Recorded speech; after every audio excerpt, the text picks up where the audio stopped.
the Department of Water Resources to provide information and answer your questions about the Lake Oroville Spillways.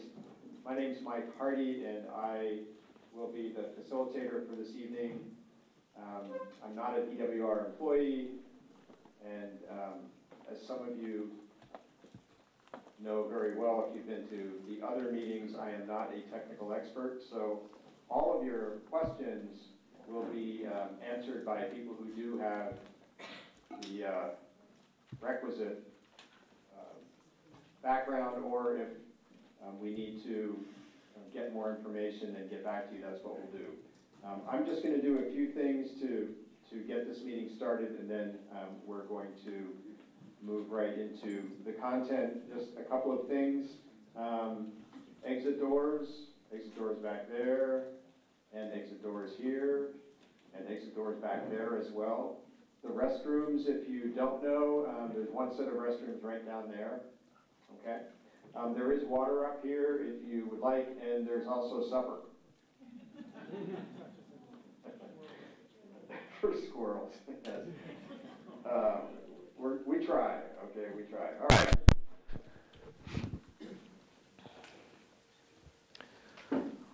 All right, so tonight's meeting is organized around 3 questions. The first question is around the response to what happened to the main and emergency spillways in February and March, and what was the response to that. The second question has to do with what we're calling recovery, what's happening today, and what's going to be happening in the future to repair the main and the emergency spillways.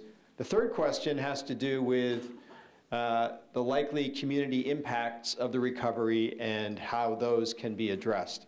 And if you had time to spend at the information stations, you will put 3 and 3 together and see that those 3 questions are really form the structure for the information that is provided out there. We'll present some additional information around each of these topics tonight, but it's going to be very quick because the bulk of these public meetings is intentionally structured around hearing your comments and answering questions. Again, I want to let you know, remind you that in order to get to that, we're going to just go over a couple of guidelines. We're going to have a presentation, but it's not a 65-slide, 2-hour PowerPoint. It's largely photographs and some sort of pertinent information, and then we'll get into what's on your minds. I do want to encourage people at this point to focus on what our topics are. And if it's not up there, it's not on tonight's agenda, okay? And that will make all of our lives easier to focus on the agenda. The guidelines, they're pretty straightforward. They've been consistent across the meetings, and we've had, wow, I don't know, over maybe close to 1,000 people in the meetings, maybe more than 1,000, I haven't counted, and people have been really respectful of other presenters and commenters. I appreciate that, even with disagreements in the room, following our speaker card and comment card process for asking questions, so we're not shouting out questions or lining up here. We have stayed at every meeting until every question, every speaker card has been addressed. And that's the commitment this evening. I'd ask you to honor the time limits. We've asked people to respect a 3-minute time limit for comments or questions. And that's really so that other people have time and it doesn't get to be really too late for them before they can get to things. Yes, Barbara? If there are fewer commenters, may people who have spoken earlier ask more questions? Yes, until you test the willingness of people to respond to multiple questions. I appreciate you asking that. It is always better to kind of ask your question and let other people ask theirs, and if you've got more, we've tried to accommodate that, so thanks for asking, sure. And then if you would turn off or silence your cell phones or other devices that will help us stay focused. I think, Cindy, that that's all I have to offer right now. Again, there are speaker cards on your chairs or next to your chair. Yes, ma'am. Cindy is going to introduce the people in front. So let's do that.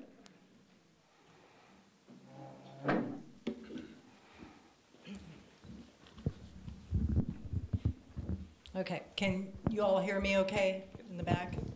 Okay, great. If I start to drift down, just give me the sign and I'll perk it up a little bit. So thank you, Mike, and I'll reintroduce myself really quickly, and then I will introduce the rest of the DWR team, and I also want to acknowledge a few other folks that are here with us tonight. So my name is Cindy Messer, and I am the Chief Deputy Director at the Department of Water Resources. And with me this evening, I have a whole host of our technical experts, and together we're going to take your questions and your comments and provide as much information back as we can. And what we can't provide tonight, we will most certainly follow up and get the rest of the information to you as soon as we can. So I'm just going to run down the line here. And I am missing a few team members, I noticed, but they'll be here momentarily. So let me start with Joel Ledesma, who's the first gentleman here at the table. And Joel works in our operations and maintenance division at DWR, but for the Oroville Spillways incident, Joel has been one of our incident commanders. And he was there from the very beginning, February 7th, moving ahead through the emergency response. So he's got a lot of that information that he's been able to share with folks, and also to talk about some of the decisions and actions and stuff around the emergency response. Joel's also going to walk you all through a very quick PowerPoint presentation that Mike mentioned, and that the purpose of that presentation is to provide just some very basic foundational information. What we've found through the community meetings is we're definitely getting a set of questions, kind of frequently asked questions. So what we've tried to do with the PowerPoint is be able to run you through some information just around those kind of questions. And before I turn it over to Joel, I'll mention just a couple of the main points with that we'll talk about in the PowerPoint. But we found that does help to answer some of the questions, but also generate some new ones, which is great. That's what we're here to do tonight, is talk about those. So moving on down the line here. Next to Joel is Ted Craddock. And Ted has been working on the recovery efforts, so the repair phase of the spillways, and he's one of our leads for that, one of our deputy directors for the recovery effort. And next to Ted is Eric C., who's from our Oroville Field Division, and Eric is and continues to serve as one of our technical experts around some of the environmental issues, recreation, cultural resources. So he's with us here tonight to help answer questions around those subject areas. And then next to Eric is Jeremy Hill, who's with our Division of Flood Management. So Jeremy, we've asked him to join us to help answer questions maybe around some of the downstream impacts and effects and levees and whatnot. So he'll be able to help answer some of those types of questions. And then not with the Department of Water Resources, but most definitely very key to having here tonight, and we are very appreciative of his time, is Lieutenant Bell with the Butte County Sheriff's Department. And I think Lieutenant Bell would like to say just a few words.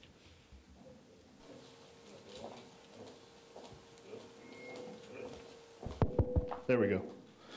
So, as she said, Derek Bell at the Sheriff's Office. I'm an operations lieutenant. I wanted to express, Sheriff Honey wanted me to pass on his apologies that he was unable to be here tonight.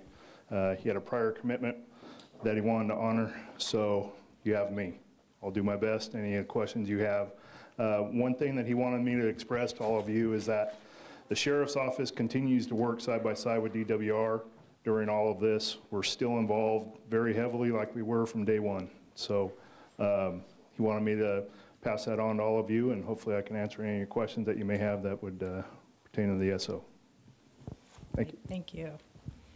Okay, very quickly, we have our missing team members are now here. So very quickly, Erin Mellon, who is with actually the California Natural Resources Agency, and she's heading up our communications team. So she's chock full of a lot of good information and helping to kind of keep that information flowing, out and between all the team members here. So welcome, Erin. And Dave Gutierrez, who is one of our technical advisors. He's actually consulting with the Department of Water Resources, and Dave is a nationally renowned expert on dam safety, and so we're very happy to have him with us here this evening to really help us address maybe some of the more technical questions that folks may have about the spillways or dam safety and some of the rules and regulations around that.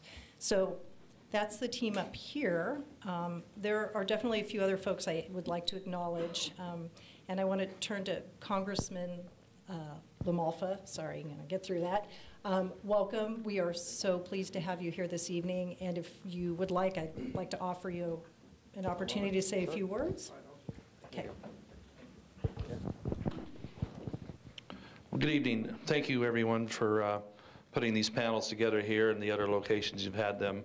It's very important to get the accurate information out to the public who has a lot of questions when you have what we've dealt with here in Butte County, Northern California, the last few months with the issue with the dam. And so I appreciate these panels being put on. Thank you for that, and for the venue here tonight. And but also, very importantly, the way the people of Northern California have come together in that time of crisis, and the outreach from the people of Chico here and taking all those folks in and finding places for them. And that also was true partly down in Grass Valley and even on up Red Bluff and Redding when Chico filled up afterwards. So a lot of people came together in that good human spirit that we have when a crisis happens.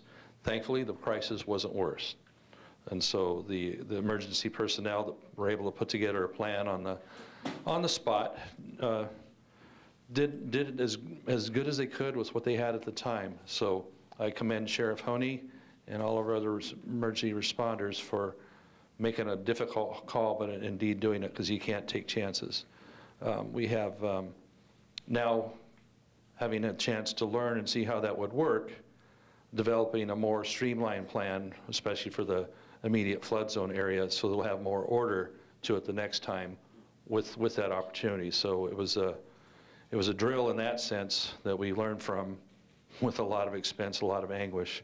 So just briefly with this issue, we want to acknowledge some very key points. This indeed was a man-made disaster, not one caused by nature. We know there was a lot of rain and a lot of snowpack and all that, but it was something that also has to be anticipated. Now, can you ever anticipate a broken spillway like that? And these are questions we're going to be asking ongoing. What really was known in the inspection reports? What was really known in the data that had been collected during the 50 years of existence of the dam? So the issue isn't going to be just put off because it was too much rain. We have to anticipate these things. Federally, where my role could be part in this is that, as your representative, we'll be having the Energy and Commerce Committee in Washington, which has jurisdiction over FERC. We're going to review the dam's inspection procedures under the GAO, okay? I also serve on the Transportation Infrastructure Committee, which has a jurisdiction over Army Corps of Engineers. Army Corps is the one responsible for most flood control aspects of our dams and water systems in the country. They immediately oversee it. So back in the day when the dam was being built, Army Corps, through the federal government, funded 20% of the dam in order to own the top 750,000 acre feet of airspace as the flood control portion of the dam. So Army Corps and that committee will be having jurisdiction, and I'll be seeking to have their input and ask the questions that need to be asked of them at the appropriate time in Washington. Met with Colonel Ray from the Corps, both in DC and in Washington, to discuss these efforts and the repairs that need to be done. And timeliness is what's very key, obviously, because we don't know what the next winter will bring. We've been working with on the registration or the relicensing of Oroville Dam through FERC and we need to get NOAA moving on the information that need to be released on biological issues with the dam in order to get this thing going and have FERC be able to finish its process on the relicensing. So that's been an ongoing issue. We've been able to move NOAA along on that a little bit. As you saw in early February, soon after the crisis happened, I called upon President Trump to take note and declare an emergency. Within 36 hours of the letter that me and several other colleagues generated, he did take that action. And so the emergency declaration was made and the follow-up was done to allocate up to $274 million eligible for the emergency portion, you know, the cleanup involved with the channel and many other emergency aspects. It isn't part of the rebuilding aspect, but he approved that, and the state of California, once it is able to demonstrate its portion of the emergency, can apply for up to 80% of that 274. It's a little complicated, but the federal government will be a participant in the emergency aspect with state input as well. So my own view of it, the dam itself is safe. The structure is sound. The main spillway that broke is still functional in its current situation, but obviously it's not good enough. And so the repair to that is needed, obviously. And the emergency spillway portion over there where the dirt washed away, much work has been done there. They're short. See, it's kind of a two-phase thing. We got to get through this year. We've got an amazing amount of snowpack up there. So this needs to be shored up enough to make sure we can get through this season. But the long-term approach of having solid infrastructure in place for the main chute spillway and then the emergency spillway portion with that hillside, both will be undertaken early in the year here, as much as they can get done in 1 year, in one season, ostensibly by November 1. So this is a priority it's been to me to make sure everything was aligned to get to that point. What I have no patience for is bureaucracy, more meetings, studies, delay, and what I'll have to hand it to the agencies involved, DWR, FERC, Army Corps, Fish and Wildlife, others, they have actually worked very well in parallel instead of separately. Instead of like, you know, when you have to go get a permit, you go this door, and then you come back and you gotta go that door, that desk. They're working concurrently to shorten the timeline massively to get to the planning they need to do, the surveys, the core samples, and then take the action that they'll soon be able to really start doing to reconstruct the project. So I gotta hand it to them for making what has been in the past. You know, you've all tried to get a building permit or build a deck or something like that at this level. We've seen delay in that. They've come together quite well. And to me, that should serve as the model for doing anything in this state or this country. One-stop shopping for when we need to build a highway, rebuild a bridge, a dam, a spillway, clean a channel, rebuild a levee. We have all these things that need to be done. You know, the president's talked about a massive amount of infrastructure, and we're way behind on a lot of infrastructure in this country that would be for positive transportation of raw materials, finished goods, people, what have you. The bridges that need to be rebuilt, the more water that needs to be stored, Sites Reservoir to the west, making sure this one's solid. All these things that we think we want as a people, we need to have a process. It's much less costly, and why should it take 10 or 15 years with hemming and hawing and stuff that we know we already need to do. We need to go through a logical permit process, we'll do a logical biological process, and get going on it. We've seen it done here. We've seen it done on the Northridge earthquake when they rebuilt. They put all the things aside that normally delay things. When Governor Wilson demanded immediate action on that Northridge rebuilding that freeway system, LA freeways. They got that done in just a few short months instead of the 3 years that would have been in maybe the standard bureaucratic answer. We saw this on the Bay Bridge, where people are incentivized during a holiday weekend when they have to move a chunk of freeway from the old bridge structure to the new one. They got it done. There was incentives involved. If you get it done in a less amount of hours, we pay you a bonus.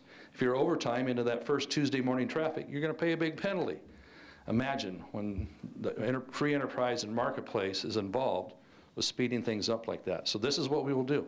This is what we will push for, We've had pretty good success so far on this Lake Oroville project, and so let's see it through, and let's get some great information out there on what it is, because people need to know that it's going to be safe and done properly and efficiently, because these are your tax dollars. So with that, I will stand down. I appreciate, again, the people of Chico for your turning out here tonight to get information, and the way everybody came together to help these communities do so. So that's noted, and it's appreciated. So thank you so much. I'll turn it back over.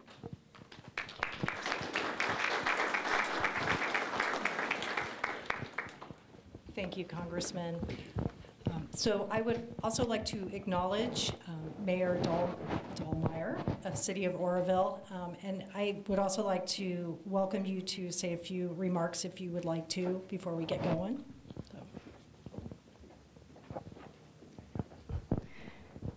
Good evening, everybody.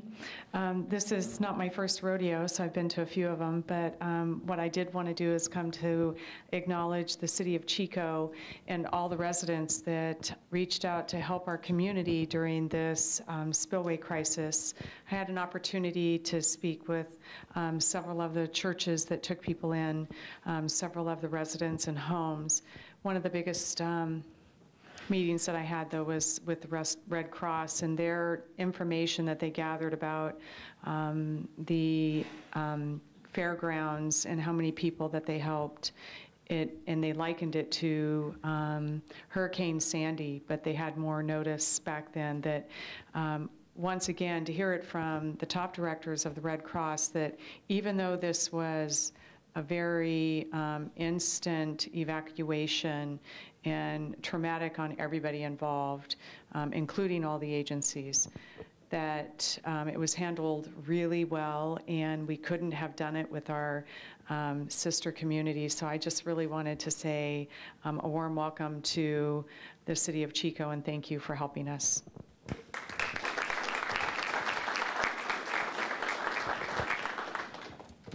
Okay, and just one last acknowledgement over to Mr. Mike Ramsey, who is the District Attorney for Butte County, who's been with us for many of these community meetings. So welcome and thank you for being here.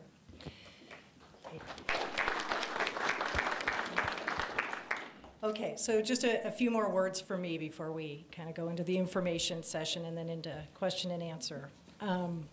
So this is always the toughest part for me, and it's largely because of a lot of the stories that myself and others have been hearing from the communities up here after the incident occurred at the Spillways. And we have been, and I will say to this community this evening, on behalf of the Department of Water Resources, we are sorry. We know this has caused an immense disruption in your daily lives in many ways. And I know with this community, those impacts are different. We've talked with some of your local elected officials and have understood kind of what this has meant for you all. But I'd also like to say and echo the words of the congressman and the mayor and others, a very, very big thank you to this community. A lot of amazing stories from your neighbors about how this community opened their doors and took people in, how you provided shelter and supplies for folks that had to leave in a big hurry and couldn't collect those things for themselves before they had to get out. We've even heard about the fact that you all set up shelters for pets and larger animals that folks were so worried about getting out of harm's way. Just absolutely amazing stories about your deeds and your support here. And so I just wanted to kind of have both sides of the message from the department. Our apologies, but also very much a big thank you for the support that you've provided for the other communities. So with that, let me echo a little bit of what Mike said in the beginning. We are here tonight, first and foremost, to listen to all of you, to hear your questions and comments and frustrations and suggestions about perhaps areas of your concern and how we might think about doing things differently as we move forward. We most certainly welcome those. In addition, this evening is about offering an opportunity to impart some information back to you, whether it's through the PowerPoint, but more importantly, through our dialogue that we start tonight and we keep going as time goes on. So our commitment on behalf of DWR is multi-part, and let me just run through these very quickly because I want to make sure that I put these out here to this community like we have said to the others. So we are committed and we will make repairs necessary to both spillways, the main spillway, the emergency spillway, by November 1st of this year to get us safely through this coming winter. It will not be the end of the repairs, but we have a major milestone that sets us up to be very safe, no matter what weather we see coming our way over this next winter. So that's our first commitment. And I would like to echo again that the dam is safe, it is sound, it was never at risk. It's the spillways that were the issue. So, and I'd like to just reiterate that point. We are very much committed to working with all of the communities. And our hope for these particular community meetings and as we move forward is to have direct communication. We know people have wanted to have this opportunity to talk to us directly and ask questions and get a response. That's what these meetings are going to be about and will continue to be about as we move on. We are committed to providing as much information as we can that will help us work through various issues and solve problems and see progress. And I would say that we have a series of priorities and goals, and those, the top three being public safety, public security, and transparency. And that gets back to this getting information out in a timely manner, but also in a manner that continues to maintain the security of all of the communities that are located around the Oroville Dam and its facilities. And lastly, and I've said this a couple times, but I'll say it again, we fully intend to hold more of these kinds of meetings on a very regular basis. My vision is we come back, we flash up pictures, we say, hey, remember we were here in May, we showed you some of these pictures, we talked about a few things out here in the open house. Here's where we're at now. Let us walk you through the progress. Let us walk you through any changes that may be occurring, and we keep having that dialogue.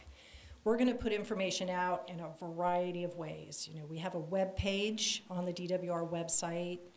We are asking folks if they're interested to give us their email addresses. We'll create a listserv so we can communicate with you that way. We'll have these meetings. We have a toll-free phone line that we'll show a little later in the presentation, but welcome phone calls with questions so we can funnel those to the right technical folks and get information back to you. And we're even happy to mail things out if that's the best way to do it. So we're happy to look at all sorts of venues for getting information out on a regular basis and get that out in a timely manner. So again, ask all your questions, comments, suggestions. Mike said we are going to stay here till the last comment or speaker card has been addressed, and that has meant late nights, but you know we're ready to do that if you all are ready to do that, and we'll get through that this evening.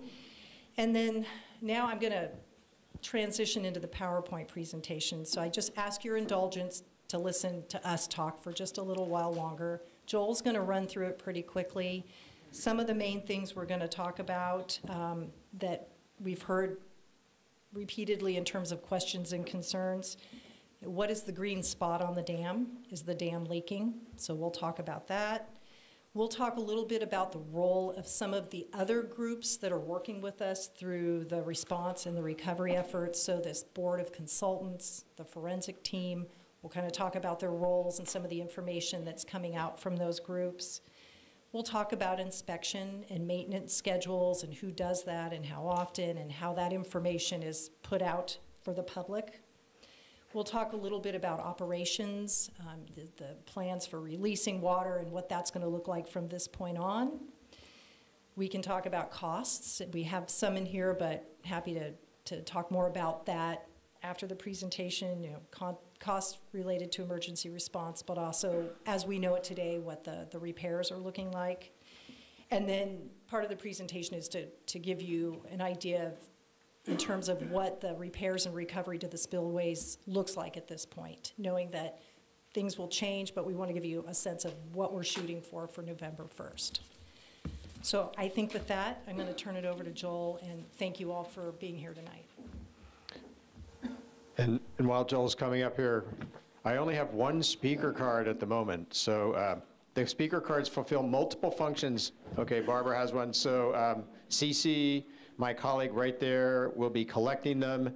We're also using them to build our list to be able to provide information to people via email about progress, such as Cindy was mentioning. So there's multiple purposes, and I appreciate your willingness to help us out here. If you need a pen, we can provide those. So, Joel, you're up. Good evening, and thank you for coming and talking to us. But like Ms. Messler said, I was one of the incident commanders. I was one of the incident commanders there with a couple of my colleagues that are here too, starting that day on February 7th till the end of March. So we were there through the emotional roller coaster and that engineering flight of trying to figure out what's the right things to do, along with the sheriff when he was there, and making sure that public safety was number one.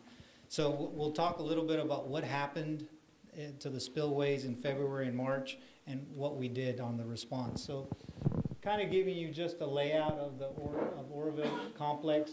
This is the dam that we were, that Ms. Messer said was not in any compromise. It's sound. And there has been discussions on these green spots on whether the dam has a hole or it's leaking, and we're kind of here to share with you that it's not. And we have some experts here on more detailed questions if you have, but basically what's happening is there's, when it rains, some of that water goes down into the face of the dam, and eventually it percolates back out and you get vegetation. So that's been monitored ever since the dam was built. Every year we still monitor it just to make sure there's nothing more than that. There's pictures that were on display that kind of show what it looked like with those green spots before there was water behind it, and that continues to be there. But we need to keep on top of that, just to make sure it's nothing different than that. The spillway, the flood control outlet spillway, and then the emergency spillway to the left of that. Okay, sorry. So this, can I just do that? Hello? Hello? Hello? Okay. So this is what it looked like on the 7th when we shut it down. So we were beginning to release some water for, for flood control, and an electrician was out working on the siren, and he noticed that the water was just not flowing the way it should. So immediately called our ACC, our Area Control Center, and they were directed to, to shut it down so we could inspect it. Also, at that same time, we called the Federal Electric Reliability Council, the federal regulatory body over us, and the Division of Safety of Dams, which is the state version of the regulatory over all dams in California. They came out, and together we started inspecting the chute and trying to figure out, how damaged was it, and what was the performance going to be, because we knew that we were in a lot of storms coming in. So we knew that the spillway was still needed, so we were trying to assess the damage at this point. We got some geologists and geotechnical engineers that were certified climbers, because it's very dangerous to try to climb in there. So with our safety people, quickly developed some safety plans to be able to get them down there. This hole initially was about 150 feet wide, maybe 50 feet deep, and about 200 feet long. So it was a pretty massive hole, and there was some voids going back into the spillway than what you could see. So once we saw that, we knew collectively that there was not a lot of repair we could do at that moment in time, because the hole was so massive, and the storms that were coming in, we had calculated we only had about 3 to 4 days before we needed to operate the spillway, or the lake was going to start to rise and go over the spillway, with the emergency spillway, which we did not want to use. So knowing that we only had that limited amount of time, the decision was made that we needed to figure out at what flows we could operate the spillway, and how much damage could we allow to continue before we had to really close the gates and not use it again because of the risk of the gates, the gate structure. So the engineers during those first few nights were just looking through all the as-built drawings, all the doing calculations on trying to figure out where was the good rock, where was the bad rock, so that we could figure out how much it would erode back, and then create some limits for ourselves so that we would know, okay, when we use a spillway, how much do we expect to lose, and what are the points we need to stop, because it puts a threat on the superstructure. So with it, while all that's going on, this kind of gives you a picture of what are all the things that we were thinking about during that time and trying to manage. We were trying to manage all these storms that were coming in. I mean, this is, we broke the 110-year record of rain and snow. So we had all these storms coming in, more than we've had. We had a broken spillway. We had an emergency spillway that had never been used and we did not want to use. But even though we didn't want to use it, we were still planning in the contingency it happened. We were fortifying right below the weir with concrete. We were clearing and grubbing, removing all the debris so that all that stuff wouldn't get down into the river. And Hyatt Power Plant, which was starting to, water was starting to go up the tail race, which means it was starting to back up into the power plant. We knew that we did not want water to flood the plant because it would have taken us a year or so to be able to repair it. And while the plant was not needed to draw down the lake during the incident, it was needed for after the incident. We knew it was critical to continue to move water out of the lake for the snow melt. So while the first priority was the spillway and getting the lake down quickly, we wanted to preserve, if possible, the plant so that we could use it like we're doing now. So eventually, you guys all knew the spillway did flow, and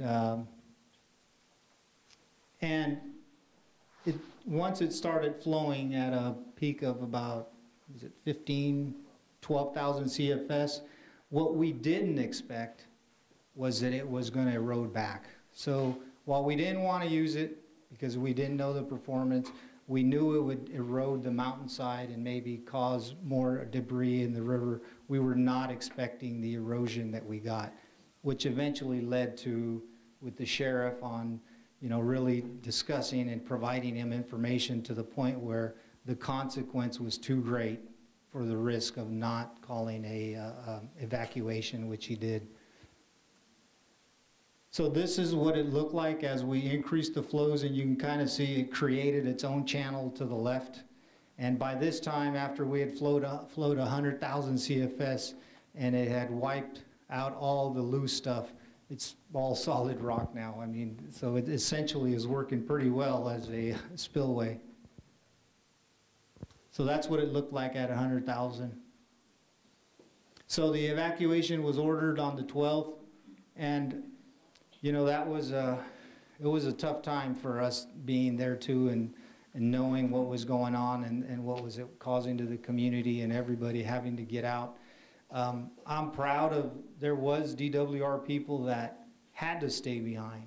There was some mitigations we had to take because we had turned off power to the plant because we knew that if it flooded, that wouldn't be a good thing.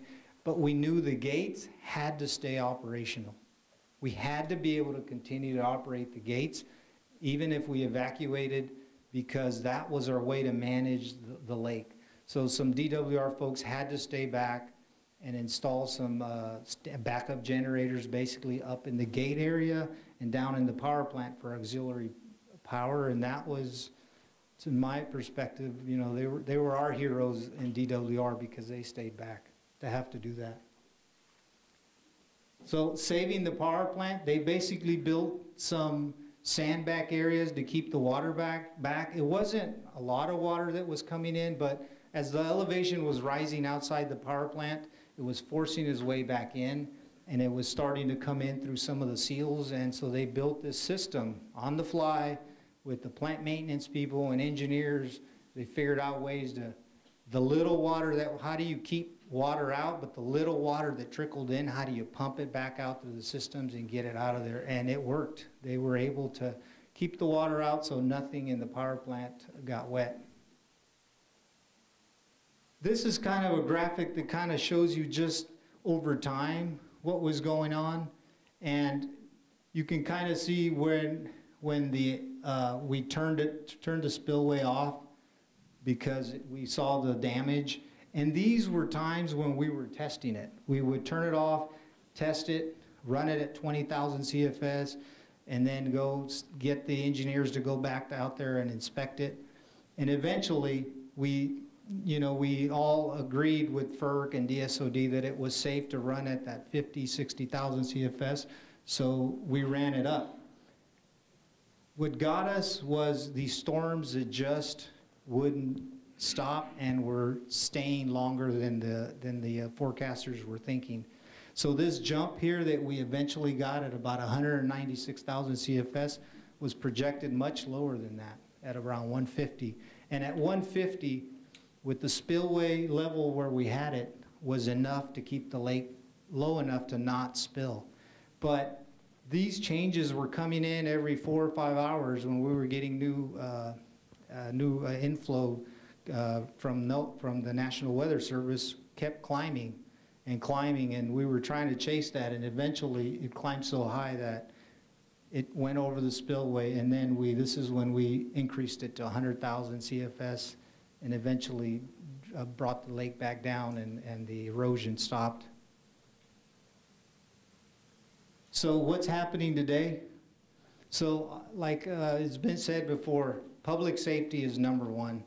Also, we got to make sure that the flood control and spillways, associated flood risk reduction facilities can safely operate whatever storm comes at us November 1. So the spillway is going to be fortified, kind of like I said earlier, to where this emergency spillway, which we still don't want to use, to be able to handle 30,000 CFS, and this portion of the spill chute, or the flood control spillway, can handle up to design of 270,000 CFS. Not that we're planning to use it at 270,000 CFS, but be able to handle that. And then 100,000 CFS down this new portion of the chute that gets built. So if we break it down a little bit, the top of the spillway, this portion of it, which is, I believe, 600 feet, 1,600 feet, no, this lower piece here, 600 will be demolished and then completely rebuilt. This piece up here is also planned on being rebuilt, or if it proves to be on solid rock, and because they're doing a lot of drilling up there to test all the rock, if it turns out to be good, it may just be upgraded if it's good enough to use. So a top view of that. So this is where it's broke. So all this piece will get basically redone. This will all be filled in with roller compacted concrete. This is the new spillway that we have. That'll remain there at least for this first year. Kind of like a backup contingency. It's there already. And then the emergency spillway. So a really important feature is this cutoff wall. So that's what will be embedded deep down into solid rock. And that's what will allow that cutting back or that erosion not to happen again if in the event that it ever gets used again. But that's not it. I mean, they're going to buttress the weir where the water comes over, and add some more roller compacted concrete with these splash pads all the way down as it lowers energy and goes off the emergency spillway. So this is the work that will be done. It may not be done November 1, but that's the work that will continue through the winter. Since this piece of it, we can work through the winter. The spillway got to be done by November 1. The schedule that you guys saw out there, won't get into the detail, but basically it's, you know, get it done by November 1. So I'll turn it over. So on the community impacts, for all the communities where obviously all the trucks are rolling through and the heavy equipment's being brought in, you know, we have a roads task force, a traffic plan, communications plan. We're doing road repairs that for the damage we caused during the emergency, and then any damage we caused during the project. So we know that, we'll go to this one. All right, I think that's it. Okay. Well, thank you. Any more detailed questions? Like you said, we have a lot of panelists here that can answer all those questions. Thank you. Thanks, Joel. Do you want these? Okay. So just a couple of quick things here. Let's see. Did anyone ride in the Wildflower Century? Yes? No? Anyone? No? Well, Joel didn't mention, I mean, that was sort of a priority, as Eric knows, and as the Roads Task Force, just to make sure that that event could go on. So there's just as many activities as possible are being anticipated. There's an understanding that recreation is critical for the region and for the community, and you know, we can talk about different recreational concerns, questions that you have tonight. So that's open, roads, any other impacts that are on your mind.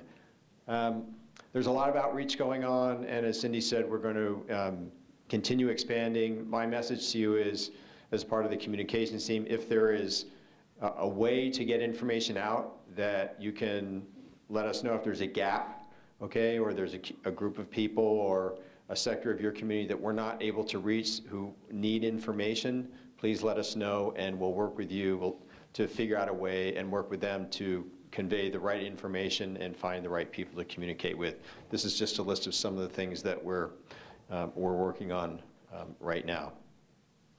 So how to comment, again, I think I have 4 speaker cards right now, but I'm sure there will be more. Anything that you would like to, ask as far as a question, just let us know. And this slide contains information about how to contact DWR. There's a dedicated phone number for the spillways. There's also a dedicated email address that you can use. And what we're doing is we're daily checking all of those sources. We're capturing the information, and then we're acting on it. That I can promise you, because it's something that we're involved in doing. It's not just something that's you know, backing up on a phone, for example. So if you email, if you call, we will follow up on that. There is obviously a Facebook page that the department has. There's a YouTube channel that has quite a bit of video available if you are a YouTube follower. Lots of news releases. And I think the web page actually has been rebuilt, right, Erin? There's a new web page. And if you have suggestions about the web page, send those along as well, okay? All right, I'm just going to leave this up here. So we're going to use this microphone up front here. Just come on up and ask your question. So I think Dave Steindorf, I have your card first. Thank you. Thank you. Other people at CC can collect cards, and other folks, yes. Well, if you only had 4, I figured I could wax poetic up here for a while, and then. Well, you take your chances, Dave. I know you guys probably would like to get out early for once. So my name is Dave Steindorf. I'm the Special Projects Director for American Whitewater here in California. And I'd like to talk a little bit today about the FERC relicensing and the settlement agreement and its relationship to this event. I started working on that relicensing in 2001 My youngest daughter was 4 years old. She's now a sophomore in college at University of Washington, or sophomore in college at University of Washington. So it's been a while that we've been waiting for that. I actually worked with a number of people who are up here, Eric and Ted, on creating new license conditions for this project. For those of you who are not familiar with that process, it's a way we go about reevaluating how the project's operated, look at making improvements for recreation, for habitat, and a number of other issues associated with the project. So over that time, in addition to working on those new license conditions, also signed the settlement agreement in 2006. I've also been a member of the Supplemental Benefits Fund since it was its inception in, I think, 2007. So as much as anyone, I've been anxiously awaiting this new license to be issued, and our hope was that it would be issued sometime this summer. This event has certainly called that into question. The problem that we have right now is that the project that we have in front of us is not the same project that we relicensed. In addition to the physical changes that have happened to the dam out there, there's obviously changes that have happened downstream to the habitat. There's changes this year that are going to happen to recreation and people's ability to access different resources out there at the lake and in the river. And many of these things, they just weren't envisioned at the time of relicensing. So, and there are a number of entities out there that have been questioning the validity of our overall settlement agreement. Personally, I continue to support that settlement agreement, and I see that settlement agreement and what is encased in that as different from this event. But we need to get this project back to the condition that it was during relicensing. So I think there's a couple of different ways that we can do that. First of all, DWR needs to finish a complete investigation on what led to what was the largest evacuation in California's history. Certainly this includes the forensic engineering analysis that's already underway. But what also we need is that the events and the decisions that were made along the way in this event that led to that evacuation. This also means evaluating the culture within DWR. Because looking at this event in isolation, you can see certain things that happened, but in addition to this, we had a valve failure that happened in 2009, which almost killed 5 men. There was the Thermalito powerhouse, which burned up in 2012, which has been out of commission since then. So, you know, it's a disturbing pattern of behavior that I think deserves some analysis from DWR within to look at your culture and what is potentially contributing to each of these events. Second thing, a full analysis of all the impacts. This includes impacts to river habitat, to recreation, as well as the economic impact from people being forced from their homes for a week. A number of people couldn't go to work. So being able to evaluate that. And then the third thing is we have to develop a plan on how we're going to mitigate all those impacts. And the other thing that's important is who's going to pay for those impacts.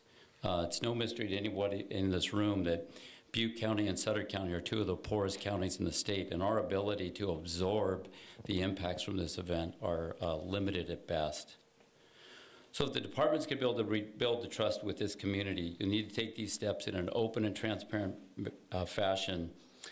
And the fact is the state of California simply doesn't exist without this project in its current form.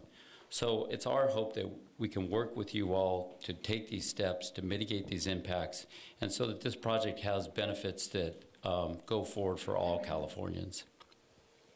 Thank you. Thank you, Dave. Were there any aspects of Dave's comments that you wanted to respond to? Thank you. And Dave, appreciate your comments. So Eric, will you just remind people who you are? Maybe stand up so everyone can see you. Thanks. Yeah, so my name is Eric C. I work for the Department of Water Resources in Oroville, live here in Chico. I am the branch chief for the FERC License Coordination Branch, so I'm in charge of implementing the FERC requirements regarding environmental requirements, recreation requirements, and cultural resource issues. So essentially all the FERC things besides the dam safety component. We have a separate division that actually covers that. appreciate, Dave, the fact that you talked about your daughter. I mean, my daughter, who's just started going to junior high school, wasn't even born yet when we started together. So yeah, Dave's been this a long time, and very dedicated, and I greatly appreciate your participation over the years, and we look forward to continuing with that. So you bring up some good points. I did want to make a couple comments about like recreation. Obviously there are some impacts from the losing the spillway boat ramp, losing the diversion pool for the temporary period that's going to be closed for the construction, and then top of dam. So I want everyone to know that we're not just going to just sit back and wait. We actually are going to be doing some improvements to create additional parking spaces at Lake Oroville, because obviously it's going to be a significant issue this year. Losing the spillway boat ramp, we lose quite a bit of parking and some launching lanes. So we're looking at actually doing an expansion of the parking lot at Lime Saddle boat ramp, also at Bidwell Canyon, and looking at some other areas. We'd like to get those projects going right away, though. So we were very well aware of that, and we are looking to do those things. As far as we were out in the lobby, and you'd mentioned some suggestions about bringing the settlement agreement partners together. I think it's a good idea. I mean, prior to this event, we actually were starting to look forward to this year being the year we implement the new license. We've been waiting for so long for it to finally get issued. So, I think you bring up a good point. We were actually starting to think about that at the beginning of the year, and now, I think it's even more important to do that. So, you covered some of the things. I don't really have an answer for all of those, but I think you bring up some really good points, and I look forward to working with you. If I could do one follow-up on that. I didn't know, was there anyone else who wanted to offer anything else? This is Dave Gutierrez, and maybe I could talk a little bit about some of the issues you talked a little bit about, the forensics. So first of all, I agree with you. You always have to look at your culture anytime something changes. In fact, after the incident in Oroville that you had mentioned about the river valve accident, that actually did change the culture of the Department of Water Resources. What they did is they looked at they first investigated. You first have to understand the facts of the case, and not just the physical facts, but also the management actions. And as a result of that accident, the Department of Water Resources has begun and is well into changing the culture of health and safety throughout the Department of Water Resources. It's been a huge impact, and I think anybody that worked for a division of O&M could tell you the changes that have occurred as a result of that accident. And I think we got to look at that again with this forensic study. So when we look at the forensic analysis that is going to be done, they are going to look at the physical characteristics of what was the cause of the accident, but they also have to look at the management actions as well. So it'll be a kind of a two-part forensic analysis to do that. And again, let's first figure out the facts, then let's apply those facts to get better. So I appreciate that question. I think it's very valid, and we always have to learn from any mistakes that happen as we move forward. So great question. So Dave, did you? Yes, Cindy. Go ahead. Okay, well, I'll be very quick so you can get to follow up. Is it working now? Okay. So I just wanted to echo some of Dave's response and comments back. I mean, you bring up a lot of very good points. A lot of work has gone into things like getting ready for relicensing and the settlement agreement, and we are equally as anxious to get that moving forward and getting those actions implemented. I do want to say that there have been changes up until this point within the department around safety that were a result of some of the former incidents. I know our former director was very, very big on making that culture shift. But I agree, I think we need to continue to take a look inward and see where we can improve things and how we can be even better at planning for response, looking at potential issues, reactions, decision-making, and all that. So thank you, I appreciate your comments. Yeah. And my follow-up was just, as an example, I heard that Joel say that, and I've heard this from other staff, I'm not singling you out, the fear, I think was the word, of using the emergency spillway. And for a non-engineer, I think about the reality that there's part of your structure that you're afraid of using. That seems problematic. So I think that, and again, decisions were made a while ago that this was okay and that's what we were going to do. But, and a number of my colleagues called that out during relicensing, and the word we got back was this was safe, it was going to be okay. I was a believer. I signed the settlement agreement, and I, disagreed with some of my colleagues. But that is part of, I think, what needs to be analyzed. So let me address a little bit about the emergency spillway. So first of all, it is an emergency spillway, and the intention was never to use the emergency spillway, and there's two reasons why you don't want to use the emergency spillway in this particular case. So point number one is it was predicted that there would be a significant amount of debris anytime that emergency spillway was enacted. So that was always going to happen, and that's reason number one why you don't want to use that emergency spillway. And then reason number two is once you get to the top of the reservoir and you start engaging the emergency spillway, you no longer have great control over your flood control system. And so I wouldn't say it's a fear of using the emergency spillway. There's two good reasons you don't ever want to do that, and you never want to do that again. Now, of course, I think after the emergency spillway is engaged, there was some surprises.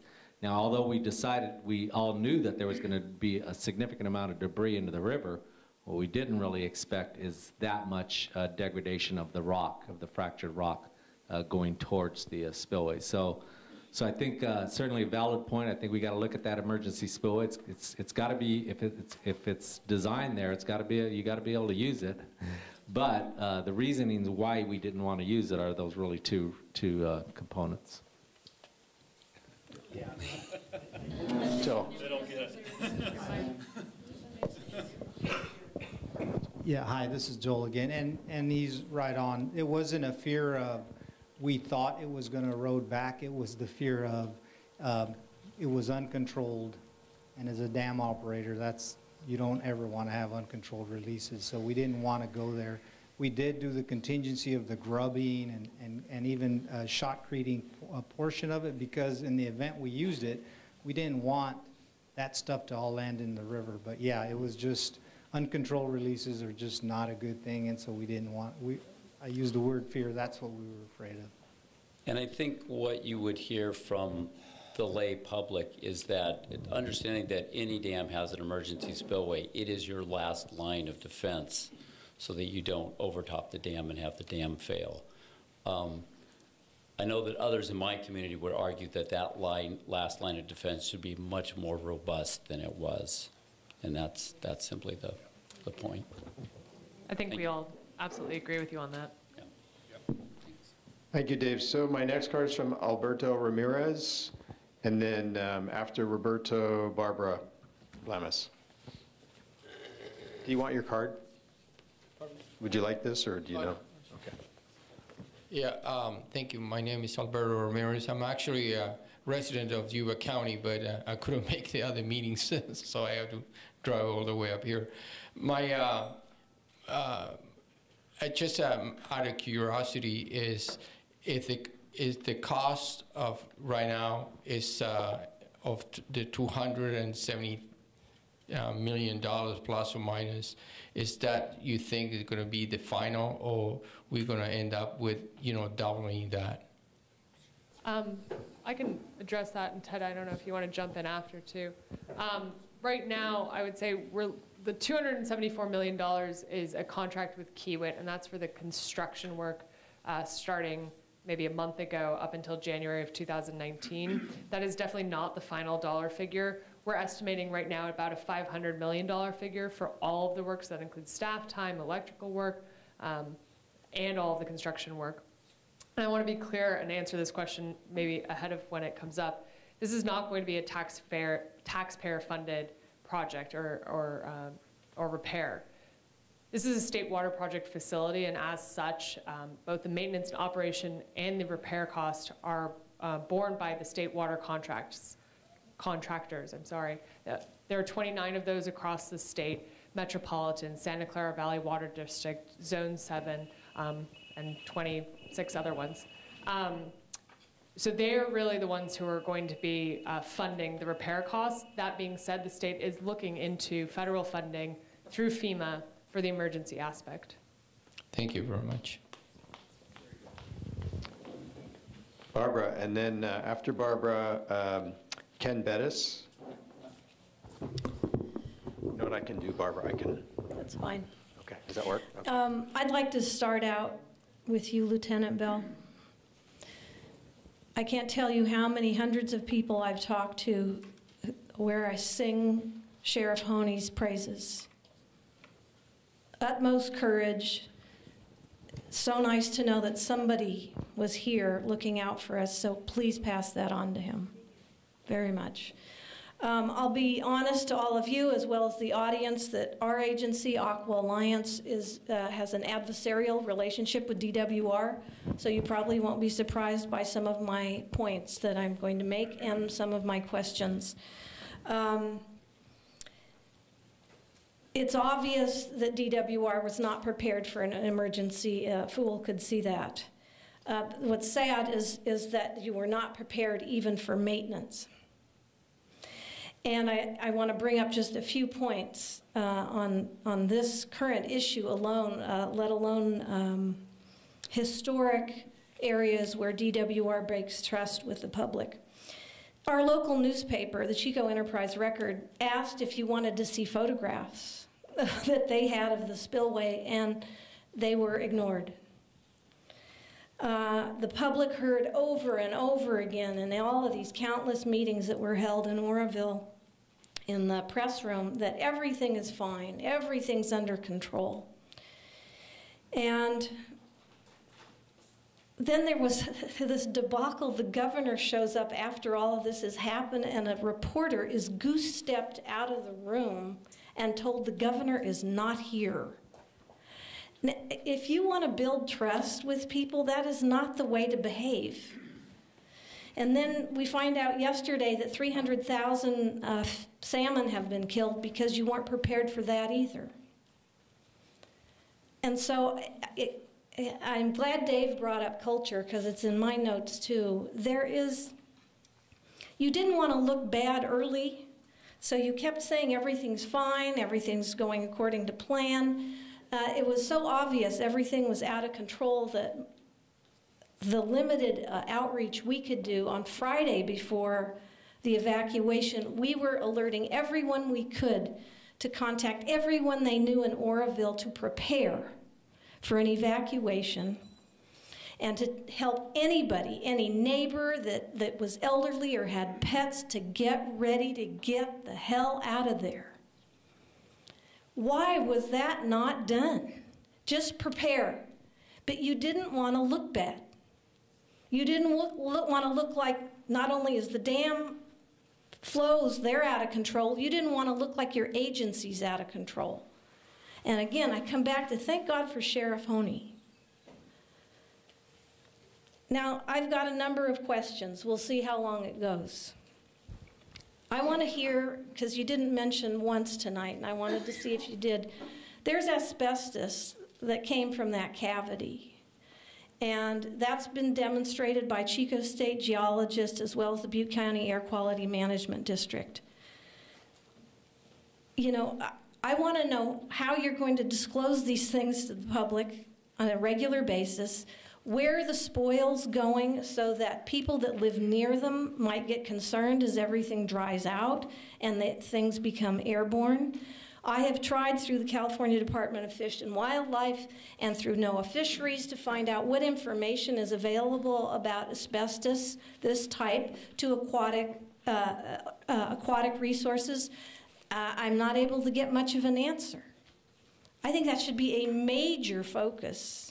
You know, obviously the repairs, we want, Lord knows, the first thing we want is for that dam to be safe. That we can agree on. We want that. I'm not going to fight on that. But you've got to do a better job with public safety right now, not just for the next flood event. No, we did that one. The public disclosure of information. I understand the federal requirements that you are using to keep things close to the vest. That makes sense to a degree. But again, for your agency that has mud all over its face, the more you can do to disclose everything that you can to the public, it will improve, if nothing else, your image. And it might help to rebuild some trust. But our own Public Records Act request, as well as many others that I read about from the Sacramento Bee, how many hundreds have been filed, there is this major delay happening, and I'm sure to a degree you're overwhelmed with some of it, but that's not an excuse anymore. We don't trust you. I haven't trusted you since '94 when farmers were hurt here in Butte County over a water transfer. Okay, but you know, we plod along. A lot more people now don't trust you at all. So when you say the dam is safe, who should believe you? We need to see what other people, third parties, are saying, not what DWR says. We can't trust you at all. How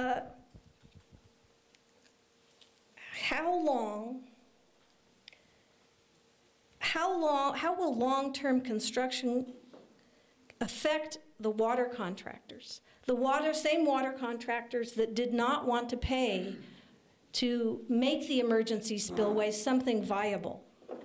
So the people that want water from up here didn't want to make that dam squeaky clean safe. But they're going to scream when they don't get water. So I want to know, how are they going to get water? This year, everybody's flush. We get that. But I'm talking next year, the year after. What are the plans for that? I'd really like to know.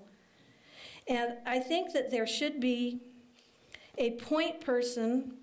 I know you have 800 numbers. You have websites. You have, you know, Facebook, blah, blah. There should be a point person that takes responsibility for any community concern. You need that. And we need to know who it is. You can have other people that, you know, may field the calls, but ultimately, if everything else fails, there needs to be a point person that is accountable. And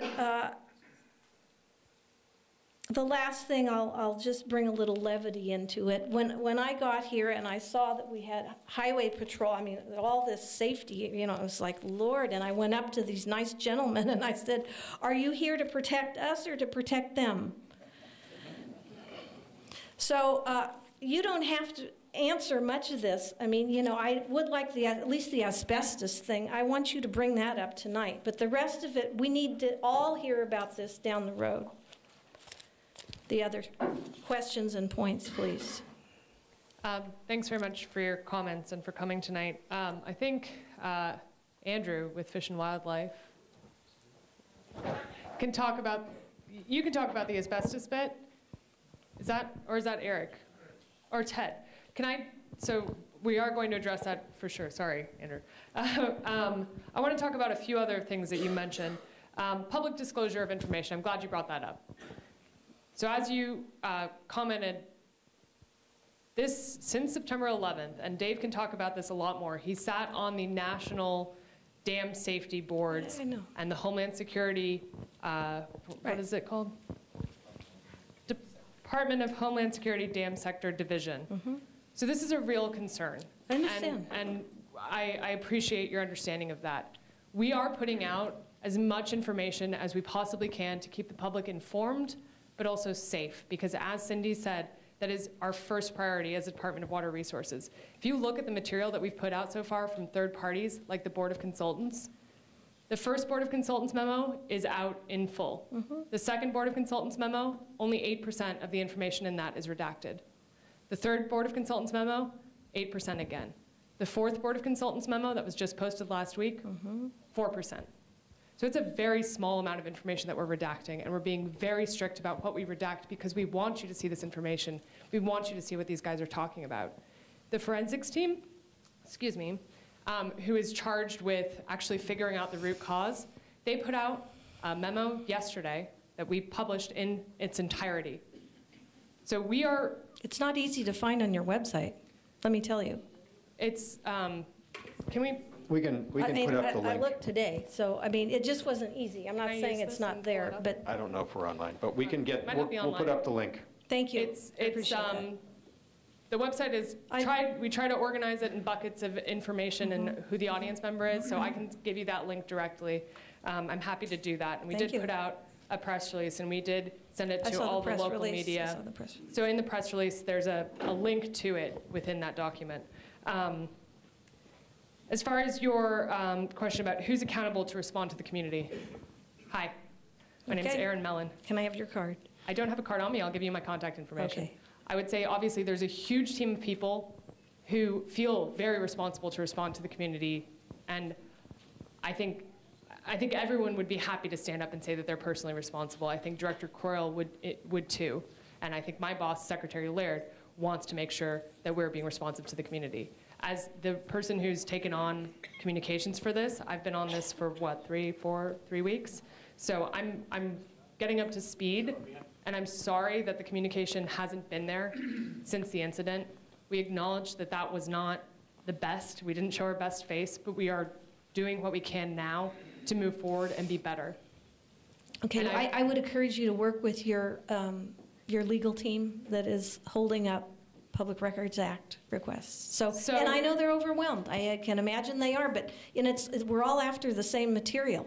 Like, what did you guys know and when did you know it? We want to know that. And the public should have access to that. And you will. We are going through these public records. As you know, there are many of them. I would say we're inundated, and we're happy to go through them, and we're happy to provide that information. Get those state water contractors to hire more people for you.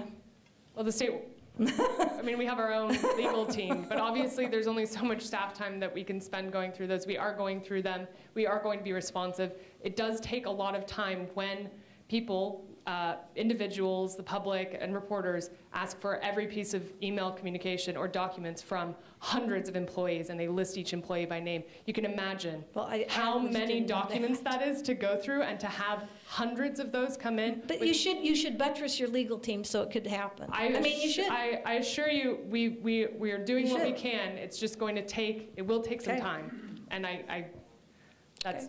Okay, so Barbara, you Can had I hear asked about the fish. asbestos? Yeah. Okay, we'll get the asbestos and we'll talk about the fish. Okay, so asbestos. Ted.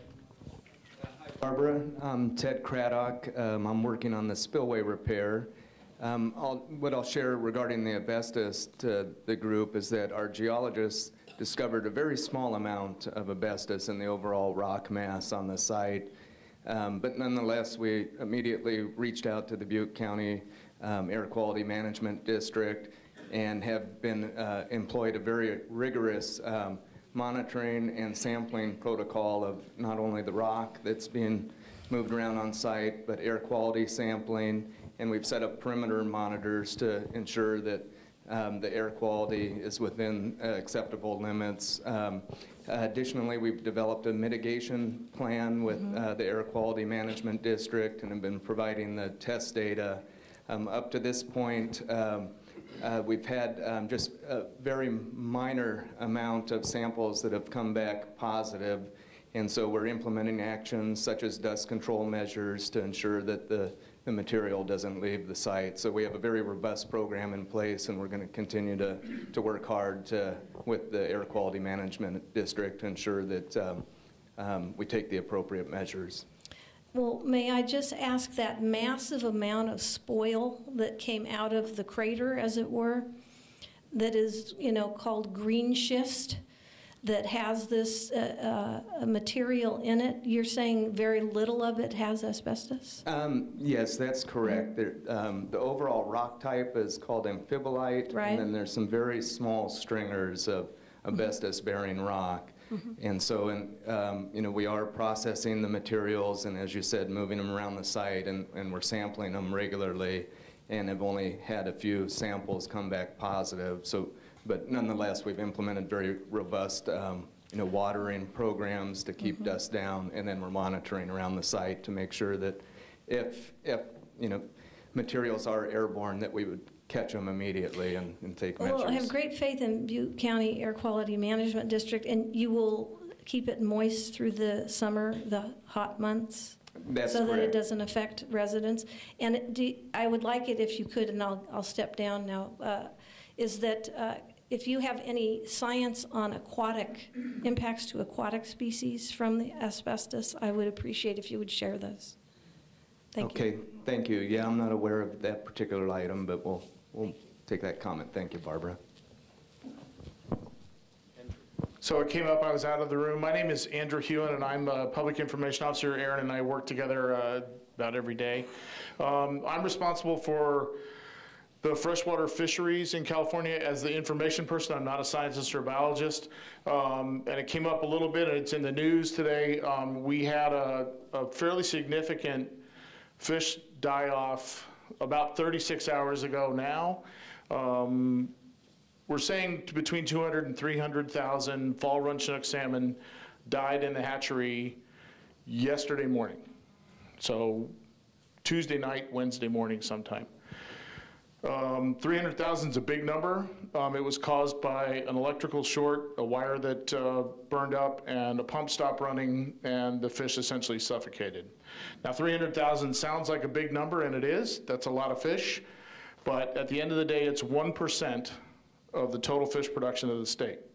Between us and the federal government, we produce 30 million fall run Chinook salmon for you to fish in. Almost 9 million of those are produced by Anna and her team at Feather River Hatchery in Oroville. And the folks in Oroville, if you are from there, and everybody from around here, if you probably went to your high school field trip or your junior high school field trip at Oroville Hatchery, it's a tremendously important part of the community, and they are the load-bearing, they're the hauling fish of the state. They produce 60% of the fall run fish.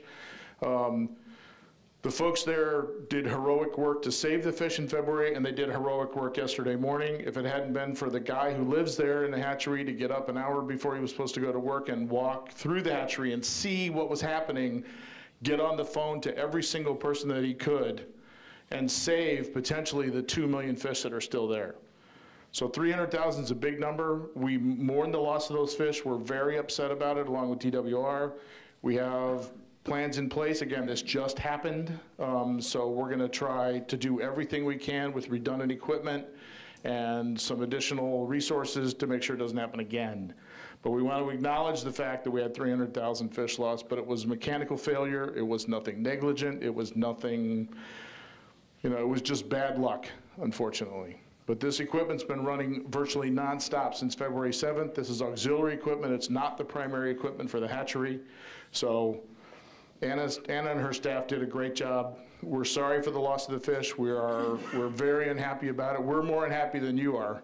The good news is that this probably, and say that this will not have any kind of major effect on the hatchery or the fishery in 3 years when they come back as adults to be caught.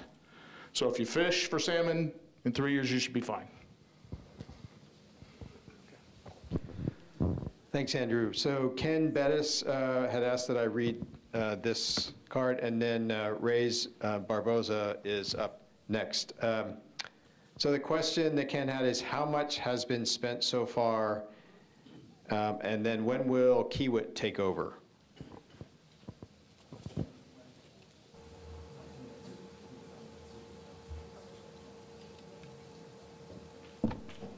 So I think Ted will answer the Kiewit question, and we're going to have to get back to you on how much has been spent. I'll go through my documents right now and see if I can pull up an answer immediately. Yeah, so in regards to the question on Kiewit, they're the construction company that we awarded the contract to rebuild the spillway. We were awarded that contract in late April, and they're on site now mobilizing.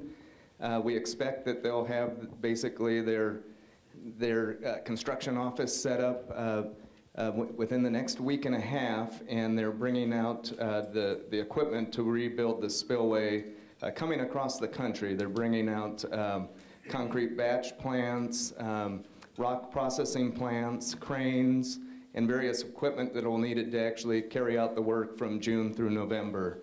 So they're on site now, and they're bringing basically an army of people to get this done. They're one of the contractors that has a full complement of forces that will be able to have the capability to get this sort of work done in the time we need them to do it. Okay, thanks, Ted. And Aaron, you're doing some numbers. Okay, we'll get back to that. Reyes Barboza, are you? There you go. Okay, and then after you is Robert Mullins. Do you want your card or? No, I should be fine. I just noticed some other information over there that is addressed. Okay, my name is Reyes Barboza, And I got a little bit of information out there regarding the, I guess, forensics analysis. I had a question about, given that you've already have a current strategy in place and the forensics findings are still not out, I guess, how does that feed into what you guys are doing right now? And so I just wanted to pose that to the group to get a group response to that. Okay, great question. And that question was actually anticipated by FERC several months ago. So we knew it was going to take some time to actually figure out exactly what happened. And the reason why that takes time is you're going to have to do, they're literally going through thousands of pages of documents, and they're actually gathering additional information. So a lot of the exploration that's actually being conducted right now will feed into the forensic team. But we can't wait for the results because we're going to design a new spillway. And I think that's your question. And so what we had asked the forensic team to do right off the bat is don't tell us exactly what caused it because it's going to take some time, but tell us what are some of the possibilities. What are some of the possibilities that could have caused this? Now, we do not build spillways the way we did back in 1965 now. So if you were to build a modern spillway, it's really going to resolve many of those issues. So what we asked and what we actually received yesterday or the day before, I think it was yesterday, and is actually on the website, is a list of potential candidate causes of the problem. So now what we're going to do is we're going to take that list, and the team, the recovery team, Ted's group, actually they had their own list when they were designing this new spillway, which is designed. But what we're going to do now is we're going to take that list and we're going to go through one by one and make sure that the new design is actually dealing with each of those potential problems that potentially caused this. So that list is not what actually caused it, it's potential contributory factors. So that's what it is, and that's kind of how we're going to run through that. And so that's going to be done this week to make sure that, in fact, this new design does not repeat the problem. Okay. And just a quick follow-up. So I guess in consideration of how the event unfolded, when I look at the flood maps over there, is there like an associated map that will show the rate of flow as it goes downstream so that you can tell, okay, if something happens again, it'll take 4 hours for something to get, reach Yuba City or something? Yep. So what you're talking about, these are called inundation maps, flood inundation maps. And typically in dams that are around the state right now, what you normally do is you do an inundation map of the dam failure itself. And so if the dam were to fail, what is the inundation zone? How fast is the water going to come down? How deep is that water and where does it end up? And so that's what's typical. Now in this particular case, what we needed is we needed an inundation map of a potential failure of the spillway.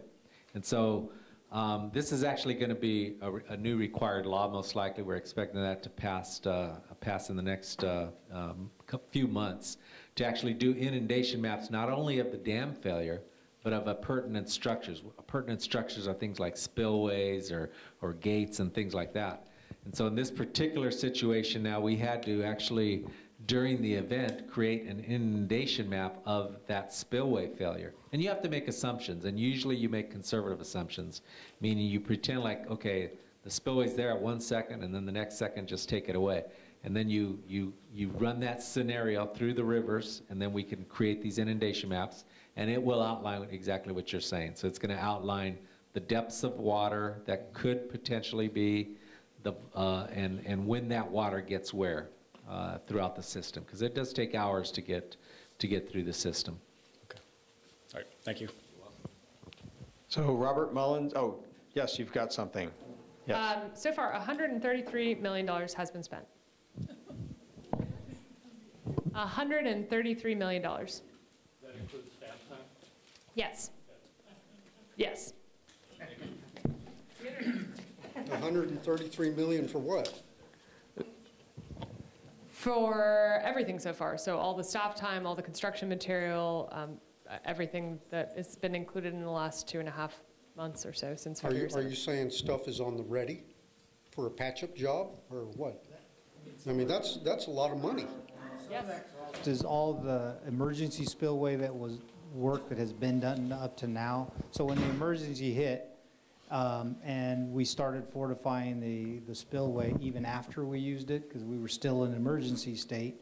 So that's why you guys saw those helicopters, a bunch of helicopters dropping rock bags and concrete.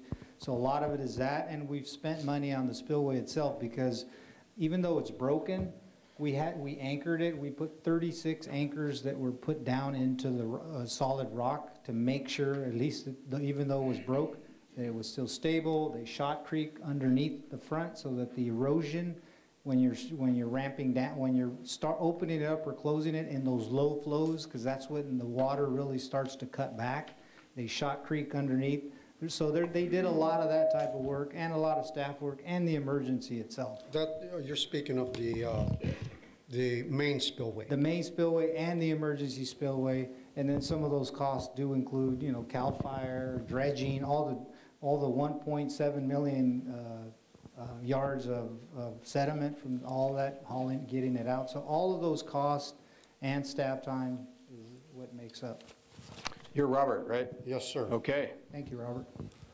I'm one of the local heathen pagan savages that have been here for 40,000 years, but here we go. One thing I want to mention probably would be for the Highway Patrol, even though they don't have a spokesman here regarding the issue that I'm going to bring up, is aerial view that I saw during the evacuation had to do with the outflow of people, if you will, no pun intended, evacuating going south, correct? What? They were going north? Yeah, I think all of the public was directed to go north, but I wonder, Lieutenant Bell, is that? So, depending on where they were at. Okay, from Oroville, they were going where? They were mostly coming north. They were going north. Okay. In that aerial view, I noticed that, and I read that there was fisticuffs out there, there was cars broken down and so forth. But in looking at the other bound lane, there wasn't a car on it. I don't see why an incident, further emergency like this, where they couldn't open up the other side of the freeway to alleviate the congestion. So we did. You did? We did. Oh, I didn't see that in the picture. So. Early on, it wasn't open.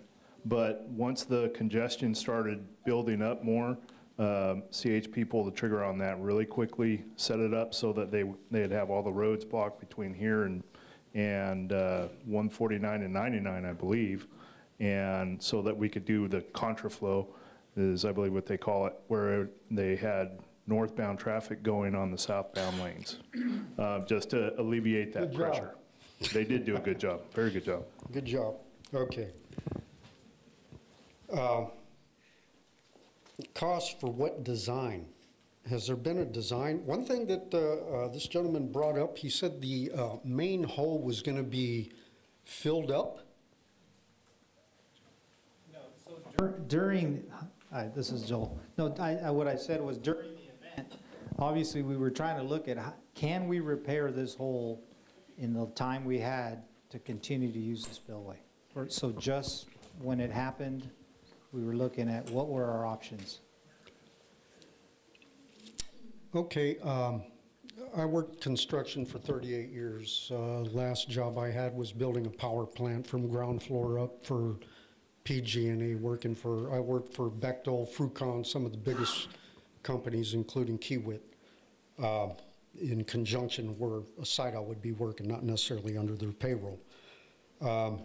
Heavy-duty construction. My concern is when this was initially built, and I'm bringing up the non-repeat, is I didn't see any rebar in any of these fractured pieces of cement. Am I missing something here? Was there during that time in the 60s when this was constructed?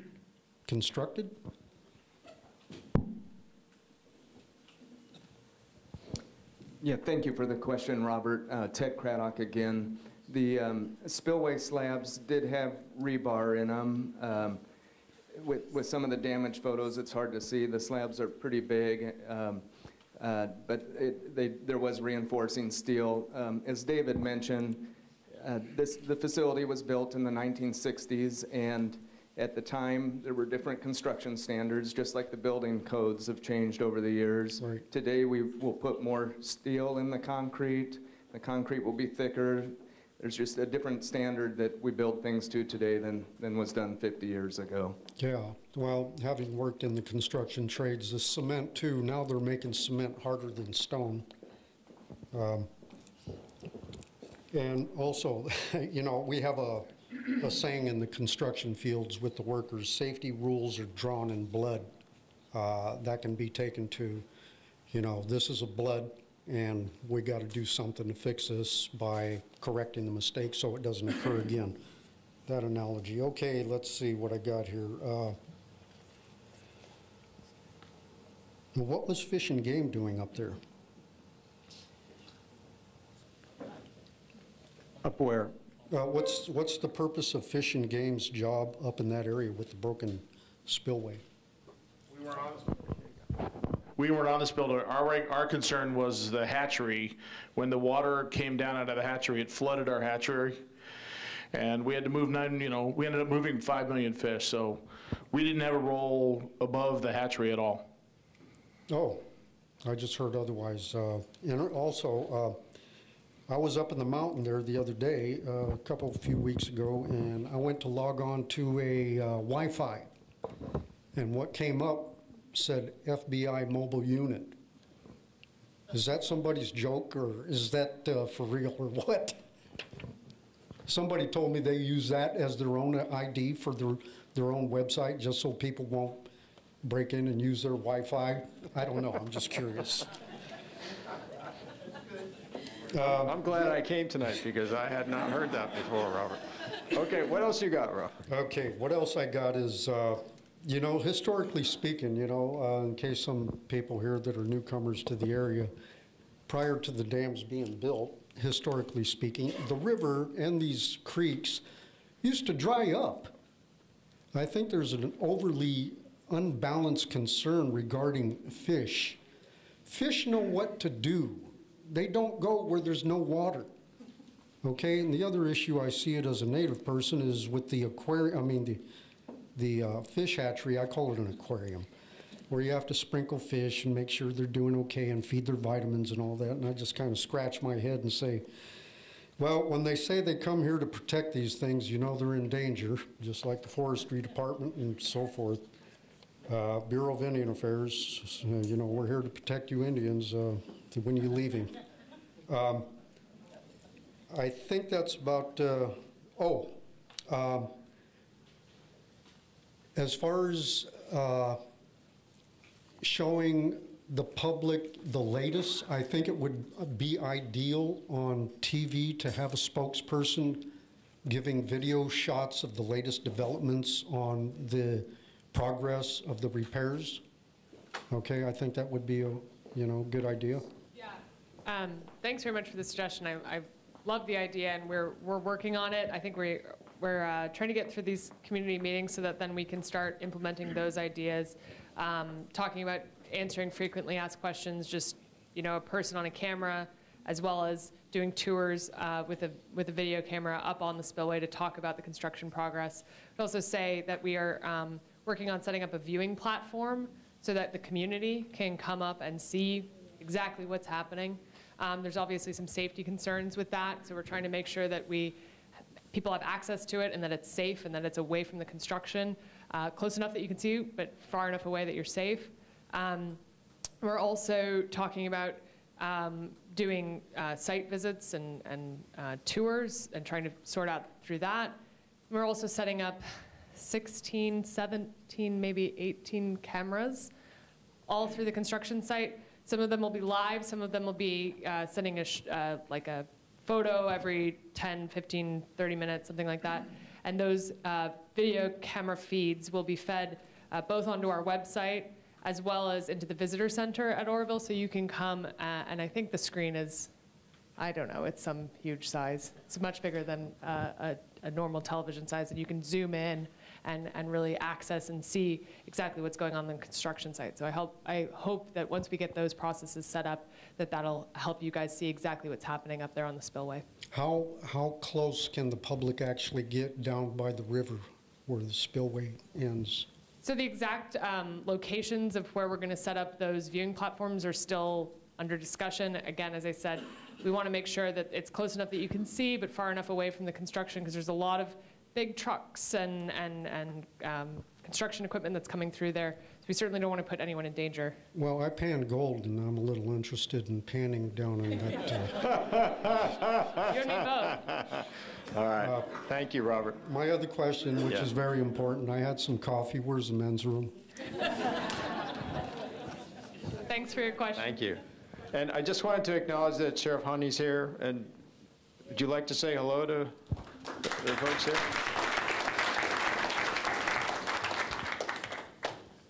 Okay, Don Van Allen, are you here? I am. Okay. Would you like your card or? No, I think I can remember. Okay.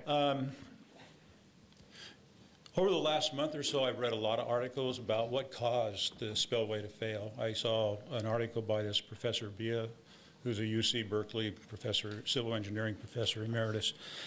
And I hear bits and pieces on the news, like today I think I heard there were 24 reasons that were identified and they gave 2 or 3. So my question is, I came here tonight because you're DWR, and I thought you could answer my question very specifically. What caused the spillway to fail? And could you break it down into engineering and construction problems and also maintenance problems? And the reason I ask those questions is because we have to know the answer to those questions in order for Kiewit to construct something that won't fail the same way this did. Thank you. Great, thank you so much. So first of all, a couple of things. I am familiar with Professor Bia's, he had actually a couple of documents. He had a document early on. I actually talked to Professor Bia about that document. We made it clear that his particular document wasn't what caused it to fail, even though that's the way the document kind of read. It sounded like that's what caused the failure, and that's not what he meant after the discussion I had with him. What he should have said is these are potential causes that could have caused the failure. That's what Professor Bia should have said. In fact, he emailed me, I think it was early this morning, and I think I'm going to try to meet with Professor Bia and kind of get an understanding of what his thinking is. But again, those 24 points that we're talking about, remember, and I think that's what you're referring to, that just kind of came out today. Again, those are the potential causes. These are what possibly could have caused it. And it goes right back to your initial question. What we don't want to do is we don't want to repeat the problem. And so what we're going to do is we're going to look at those 24 points and make sure that, in fact, the new design will, in fact, mitigate or avoid those issues. And in reality, they're most likely going to do that just naturally. And the reason why is when you look at, if you were to read those 24 points, they're really based on what we used to do in the 1950s and 60s. And we don't really build the spillway that way anymore. And so think of what we're going to do now. We're basically rebuilding that entire spillway. And so when we rebuild it, we're not going to be using 1950, 1960s technology. We're going to be using new technology that we have today. So a lot of that, those folks, they didn't have it back then. We have it now. We're going to take advantage of that. And so I think it'll naturally take care of those 24 points. But we're going to actually formally go through each one of those points. And we're going to have a meeting, I think, in the next couple of weeks. It actually might be this week, where we're going to go through one by one and make sure that, in fact, the new design is going to actually avoid each one of those points. So we're going to formally go through that process just to be sure. So great question, and I think we'll be able to solve that. So Aaron, did I hear you say those 24 points are going to be put on a website so we all can see them? Yeah, they're online already. So those 24 points are from the forensic team that was comprised of, or compiled by the 2 national independent dam safety organizations. So I'll find that link and I'll actually just write it up on the board for you. Oh, good. Okay. And Aaron, at some point, we can pull it up here. Okay, so Loretta Torres, are you here? Yes. Okay, and then I have Steve, is it Ito Smith? You're next. Good evening. Thank you for making yourselves available. I'm sure you have inwardly suffered during this time. My one question for you is, my understanding at the Hewitt or Hyatt, Hyatt, the power plant, there was one, and is still one turbine that has not been working for 60 years.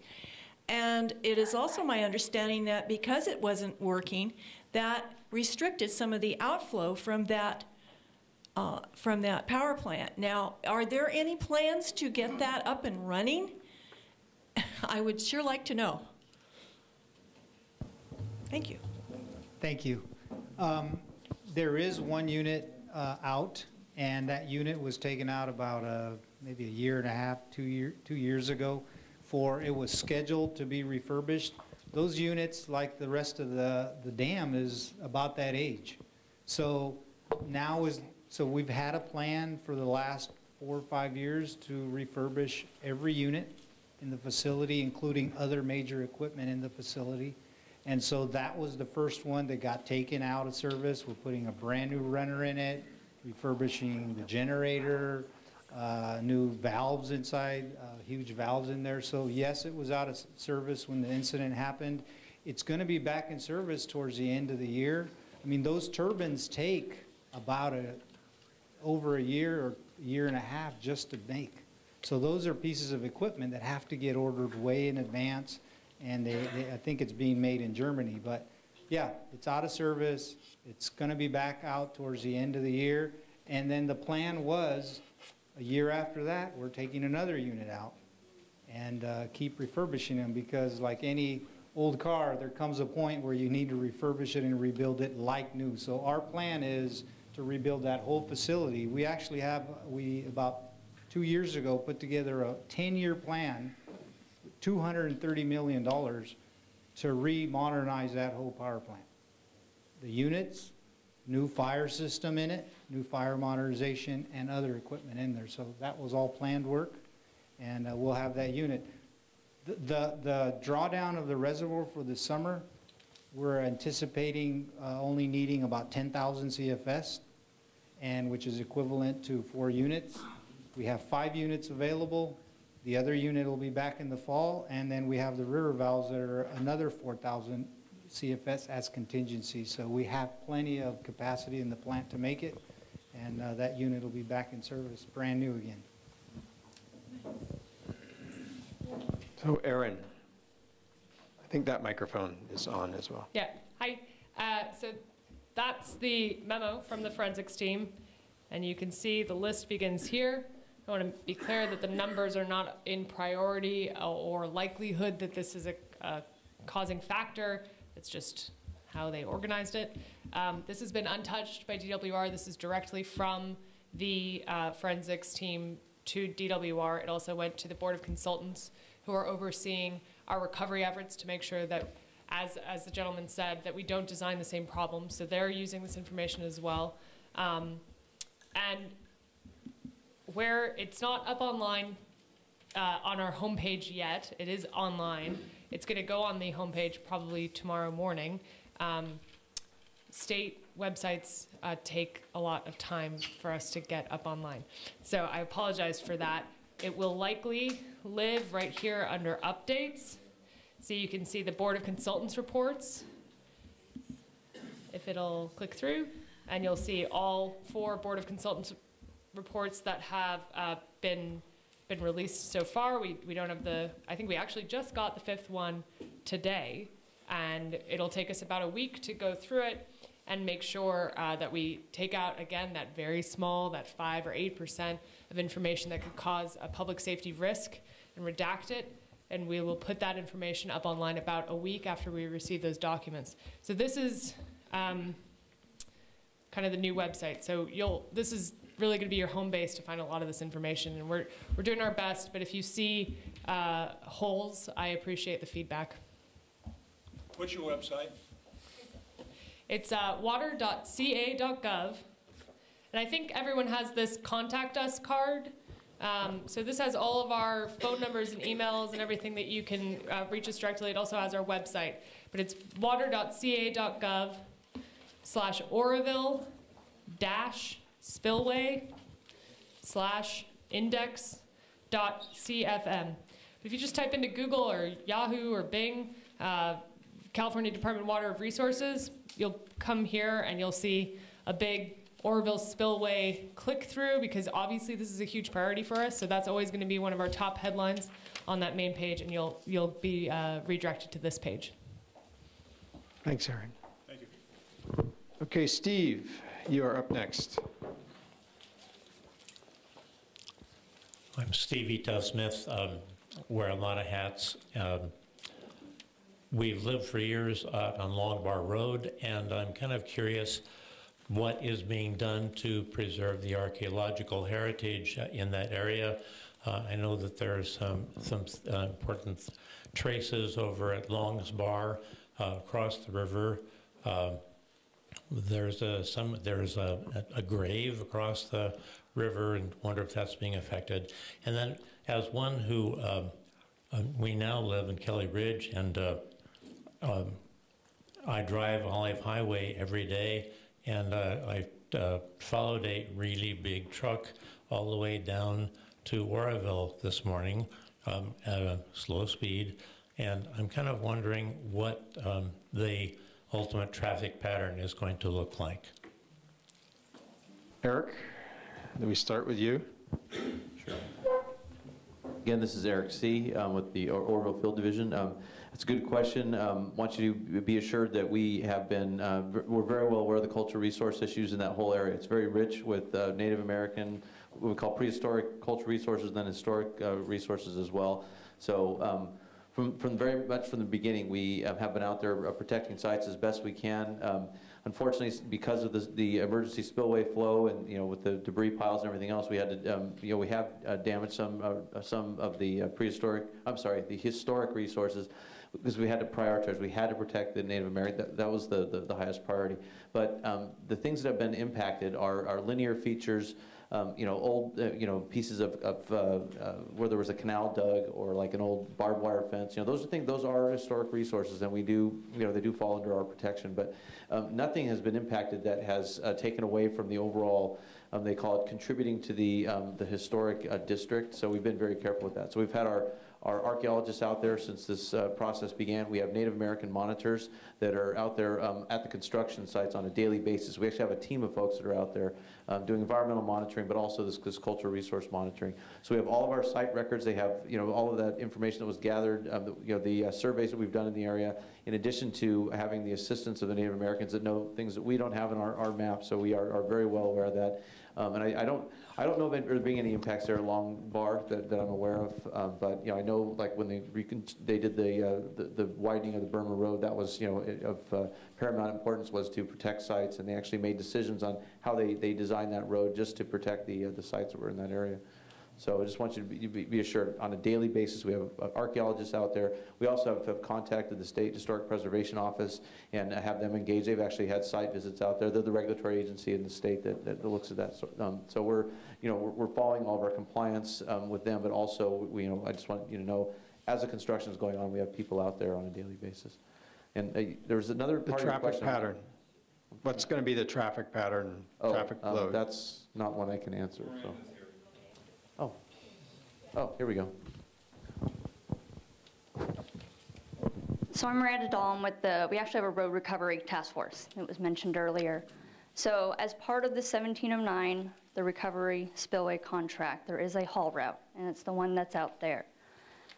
So we're trying to keep all trucks on those routes. So if you do see a truck on one of those non-identified roads, please let the city, county, or DWR know. Kelly Ridge is not on there, so if there are any trucks on that road, please let us know. That being said, with the Kiewit, the traffic, so right now we have numbers from them, and they are anticipating no more than 142 trucks per day, worst case scenario. So that's one truck every 4 minutes on that identified haul route. And that's for an average of 7 to 11 weeks. So not all the way from June to November 1st. Thank you. Okay, this is the last card I have, but if you have more questions, please, here we go. Great, I'm happy to take that. And you can save that one for the last. Okay. It will be. Okay, so I have a question from Steve Webb, and Steve asked me to read this. It's a question. Has the possibility of an act of terrorism been considered, such as a stick of dynamite being thrown onto the spillway? Let's see, add a heavy screen over the top of the new spillway to help prevent such an act.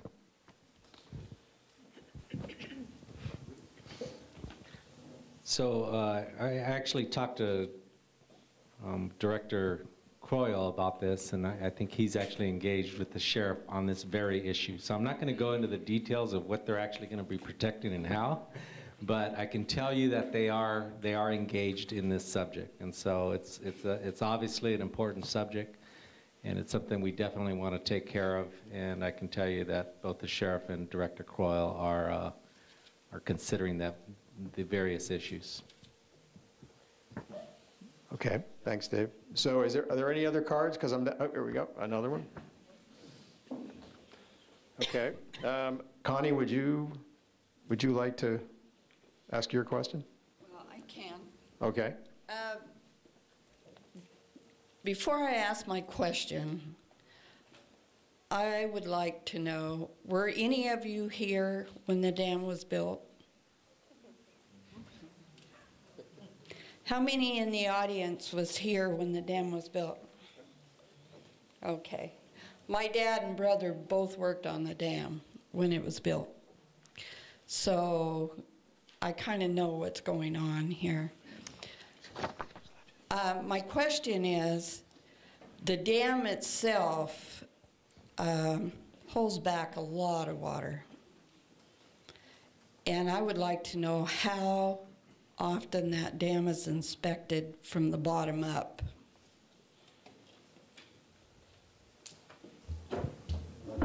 Well,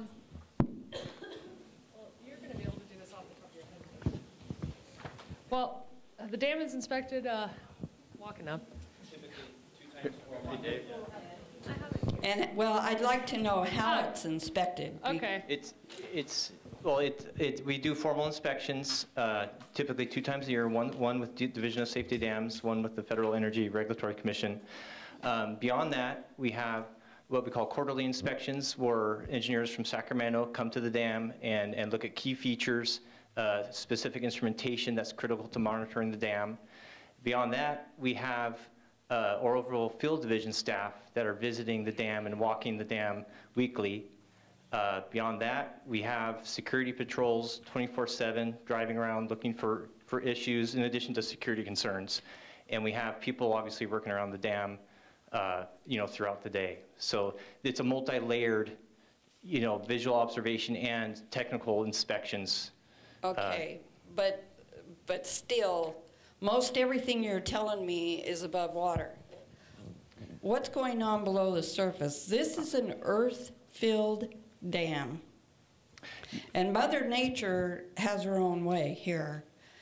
And when you think of all the water that's come out and all the water that's gone on and all the rotation of that water, why it's going in and out, I would like to know if divers have been down there and inspected the dam to make sure that it is still the way it was when it was built. Because that was a concern. I mean, I was young. I'm 66. And, of course, I listened to my dad and my brother talk and different things. And water and earth, who wins? And Mother Nature is a pretty strong lady, when she wants to be. And we as a people always have a feeling that it's not going to happen to us. And I think that's why we got caught with our pants down here. I think you did the best you could. I don't think you expected it, and now you know, and I'm sure you'll do a better job next time. And thank you, Sheriff's Department. You did a great job. I had a news lady ask me to do an interview, and I wouldn't do it.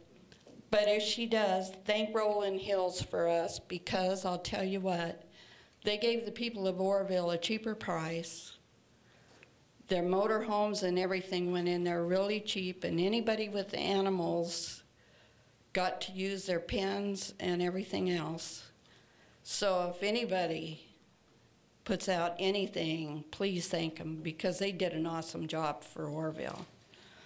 But blessings with you, and just remember Mother Nature will surprise you, so don't listen to the weatherman. Yeah, thank you for the question in regards to inspections underwater, because that's something that we do. Specifically, we take a close look at the tunnels that are underwater. In fact, back in 2008, I believe, as part of the river valve outlet system and the refurbishment of that, we had a specially ROV, remotely operated vehicle, come out. We had to get a barge, A-frame, to be able to drop a ROV in the water, and it went from the top of the lake all the way down to elevation 225, so down like 600 feet underwater, flew through the small gap in like a trash rack type feature, and flew a tunnel all the way down to our river valve outlet system, and gathered an incredible amount of information for us, both in terms of condition assessment to know that that system looked good, which it did, and for all the challenges we had with our river valve outlet system. We've done similar things with our other conduits. Most recently, the Palermo outlet, which is another outlet feature. We've used bathymetry because the lake we're not gonna drain the whole lake, so how do we know what the entire upstream slope looks like? We use bathymetry, and we can go out there and map underwater and compare that to the contours of the original design. So we can go, okay, look, it's in the same location. Now, I know years ago that they sent down divers. I know years ago at one time, didn't they send down divers to inspect the outside of that under the water? We do use divers as well. We try to use them in shallower conditions under 100 feet because there are limitations on how long they can stay underwater, and we're always concerned about their safety. And the deeper the dive, the more dangerous. I heard some of the fish were pretty big too. Oh yeah, of course, yeah. So yeah, we use the divers in typically under 100 feet, and we use the ROV type systems for the deeper tasks. We've also used side scan sonar, which is basically like can take a picture of a feature and you get an image underwater. So we've used that through this emergency to take a look at things to see if there's been scour. And we can do it pretty fast without even putting somebody in the water. So safety-wise, it becomes a great tool for us. Thank you. So, thank you. So, yes, Cindy. We didn't introduce Dave, and that's because you weren't up here, but Dave Sarkisian is in our Operations and Maintenance Division, and he's one of our dam safety experts, as you can tell, because he's got a lot of good information. But I just wanted you guys to know who Dave was, so. And thank you for your sage advice. I have a question from Mark Sulik. Mark, did you want to? Okay.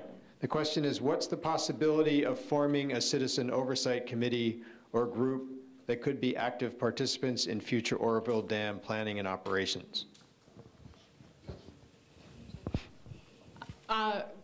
Thanks for the suggestion. I don't have an answer for you right now, but we can certainly take it back and talk about it. I know we want to come back to these community groups and even do smaller, more like dig down into individual aspects of what we're doing, like have a construction team and have a fish team and have an environment team, and do those kinds of deeper dives into those topics that we've realized after coming to the community are really important to you folks, and making sure that we staff up the folks from DWR so that we can share our progress as we go forward. So I appreciate the suggestion. I think there's a disconnect between the citizens and DWR and the operations of the dam. I think that's where I'm coming from. Yeah, so just for the camera, he was saying there's a disconnect between DWR and the citizens in the operation of the dam. So that's more of a long-term issue that I think absolutely we need to address. I think we need to figure something out in the next couple months to make sure that we're staying engaged with you guys about this project. But you're right, we need to have a better relationship with this community because we're in your backyard. Thanks. I know on the, because the U.S. Corps of Engineers sets the flood reservation dams, right? So we're already in contact with them on talking to them about how we're going to operate next winter, especially right now that we have a broken spillway.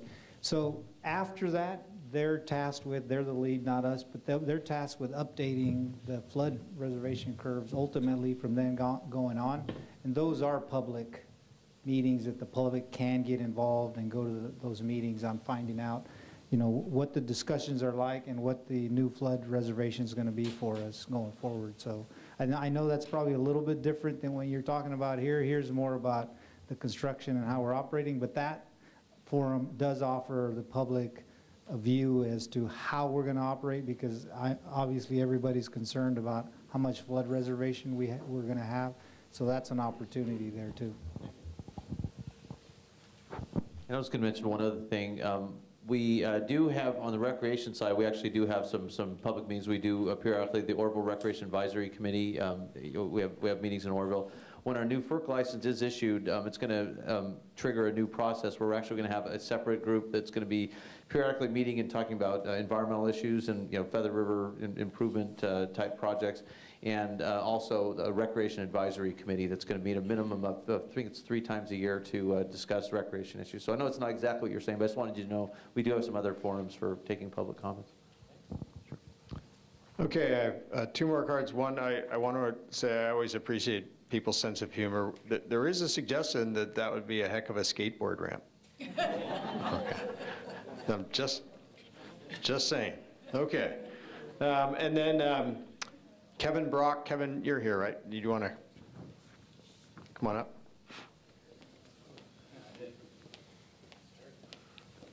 Everybody says I got my hair cut.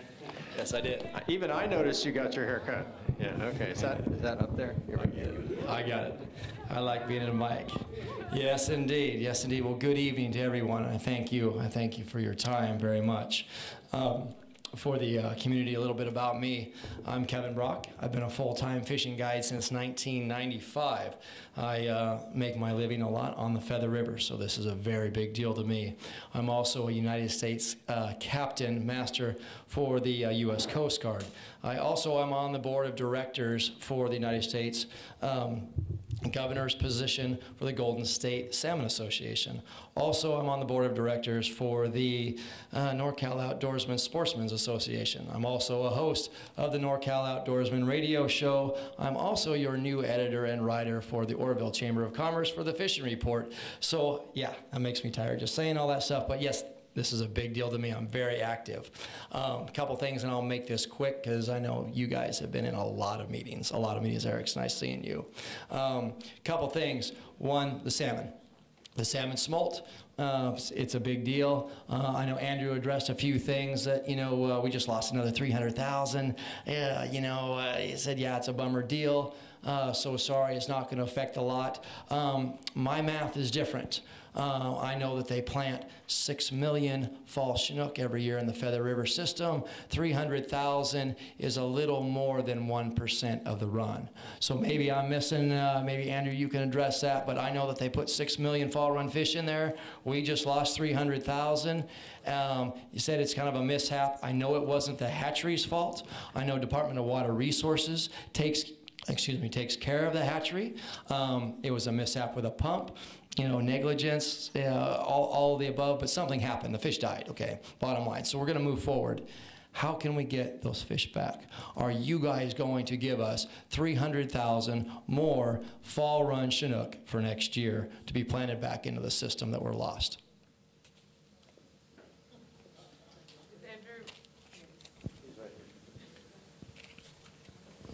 My microphone's on. I'm Anna Kastner. I'm the manager of the Feather River Hatchery. Hey, Anna. Hi. We are capable of raising more fish. The question is going to be about the regulatory agencies allowing us to raise more fish. We have a mitigation goal, and that's all we have. So that's where our constraints are at this point. So it's going to be a matter of requesting that and checking it to know fisheries and department to make sure that we can do that.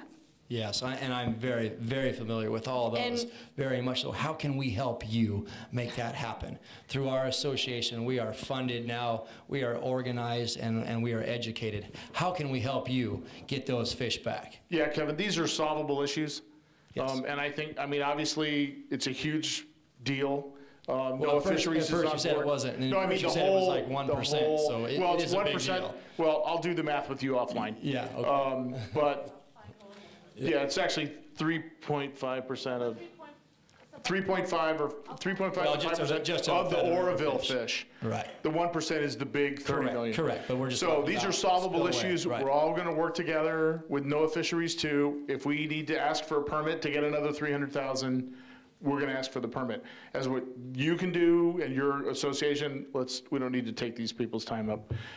But yeah, I mean, we've talked Well, last they week. need to know that there's going to be more fish put in, for sure. And Yeah. believe me, Yeah. we want nothing more than to say, ooh, look what we did. Yeah, for sure. So we want And we nothing wanna help more you. to be able to Yeah. plant more fish if we can do it, but there's a process. And as we talked about before, in these kind of situations, sometimes the processes get moved along quicker. Okay. So that's what we're gonna do. So you'll work with us on that. Fantastic. Thank you for saying that on record. We appreciate that. Second question, the low flow situation since the 97-98 flood has widened. We know that there's been lots of gravel moved and everything. To put more gravel for spawning ground for the fish, is DWR planning on either dredging or adding more spawning gravel to the now destroyed low flow section of the Feather River, which is right below the dam?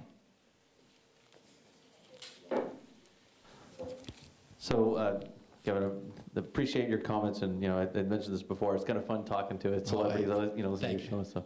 And I wanted to say, yes, we're well aware there's been some changes in the low flow channel. High flow events are a natural occurrence in Central Valley rivers, and so there's been I've heard statements, people saying that the low flow channel is destroyed. I don't think that's the case. We had higher flows in '97. Altered would be exactly. Altered, changed, but for the worse from what we see. Well, we'll see. And when the flows drop down off this current spill cycle is the last spill cycle of this season. I mean, that's our plan. So the water's going to drop down. So we are going to get out there and do some evaluations. And I was out on the section of the river right next to the Feather River Fish Hatchery, where DWR actually did a gravel restoration project was back to 2014.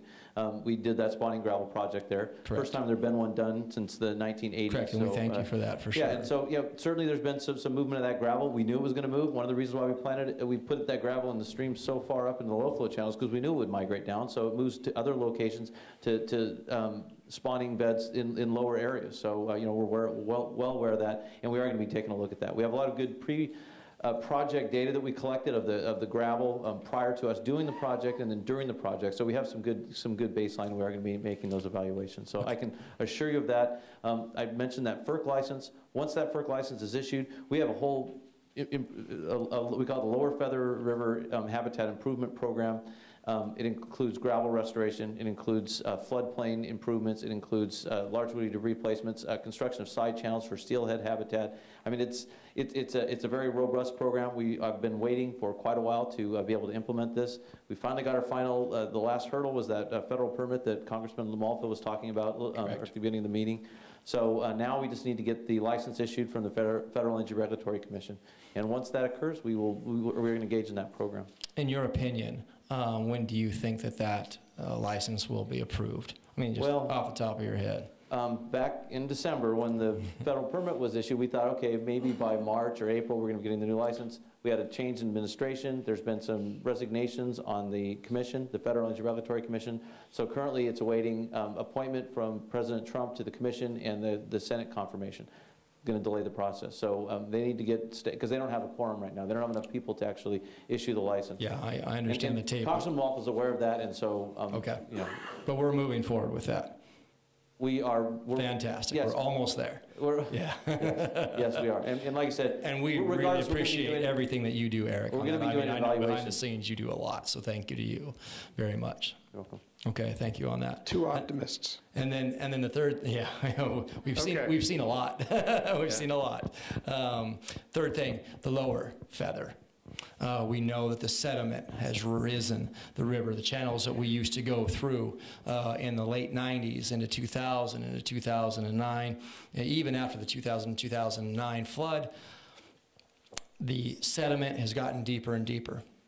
Okay, they've talked about channelizing the lower feather, and what I mean by that, from the U.S. Coast Guard navigable waterway mark, Shanghai Bend down. Okay, are there actions being taken? Are there things going in there to dredge that out right now? We've got several boats going. In fact, tomorrow with some assemblymen, maybe even some of you guys from DWR are going to be there and look at what's going on. When those flows drop, you guys, it's flat as can be.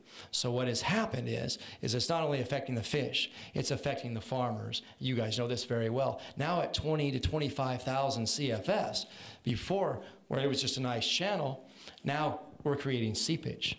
Now we're losing spawning fish, we're losing agricultural, we're losing big time. That lower end has to be dredged out. Okay, we've got to do something to rechannelize that lower river.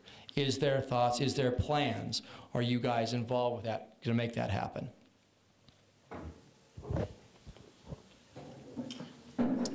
Hi, this is Jeremy. I'm with the Division of Flood Management. And I'm not sure to your question about plans for dredging it. We are going to actively look at the whole Feather River system, the lower Feather River system. We have plans to do that, to update kind of our understanding of the conveyance capacity in that area and the impacts of sedimentation in that area. So that's one thing we are going to be doing and have plans in the works to do. But to your question on the dredging, I'm not sure. And those plans are, as of now, to be looking at that now or further down the road? Now. Now, okay, Yep. Fantastic. Well, I wanted to thank all of you. Yes, go ahead. I didn't want to interrupt you there. Yeah. I want to say thanks very much for the invite, and unfortunately Secretary Laird and Director Corral won't be able to make it, but Gary Bardini, who is what's his title? Deputy Director for DWR, is going to be out there tomorrow. We appreciate the time and him coming, so he needs to see some of the stuff that's going on. Definitely. So that'll be fantastic. And in closing, we thank all of you. If we can help you, again, our organization, including myself, you can contact me at fishkevinbrock@gmail.com at any point in time. Any type of information, you can call me. I am on board. This is my life. It's what I do. It's my livelihood. I am very much involved, and I'm very proactive. We are the voice of tens of thousands of sportsmen, and we can help. If you can utilize my information, my knowledge, my use of the rivers to help you expand it, speed it up, help the people out, please utilize our information, our knowledge. Let me know. I'll be all about it, because I know you guys are going through a lot. I mean, I really do. And I know a lot of you guys have been here a long time, and I appreciate everything that you guys have done very much. So thank you for your time. We appreciate your thanks, and also appreciate your offer. And I know there are many community members here who have offered to help us get information out and do our jobs better. So we will absolutely take you up on it. We want to work with you, not against you, for the end result.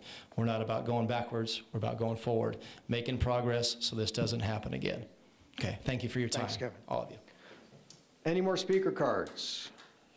Speaker card, speaker card, speaker card. Okay, so if you have a comment card and you just wrote down a comment, please feel free to leave them up in the box here. Otherwise, I am going to turn it over to you, Cindy. Okay, is this on? Well, just a couple parting words. I just, again, want to thank all of you for coming out tonight and hanging in there with us. It's late enough, I think. Probably everybody's ready to head home, but we appreciate the questions we got, definitely the suggestions, comments, and we'll be back, and we'll do this again, and we'll have more information to offer, and we look forward to seeing you. So thank you.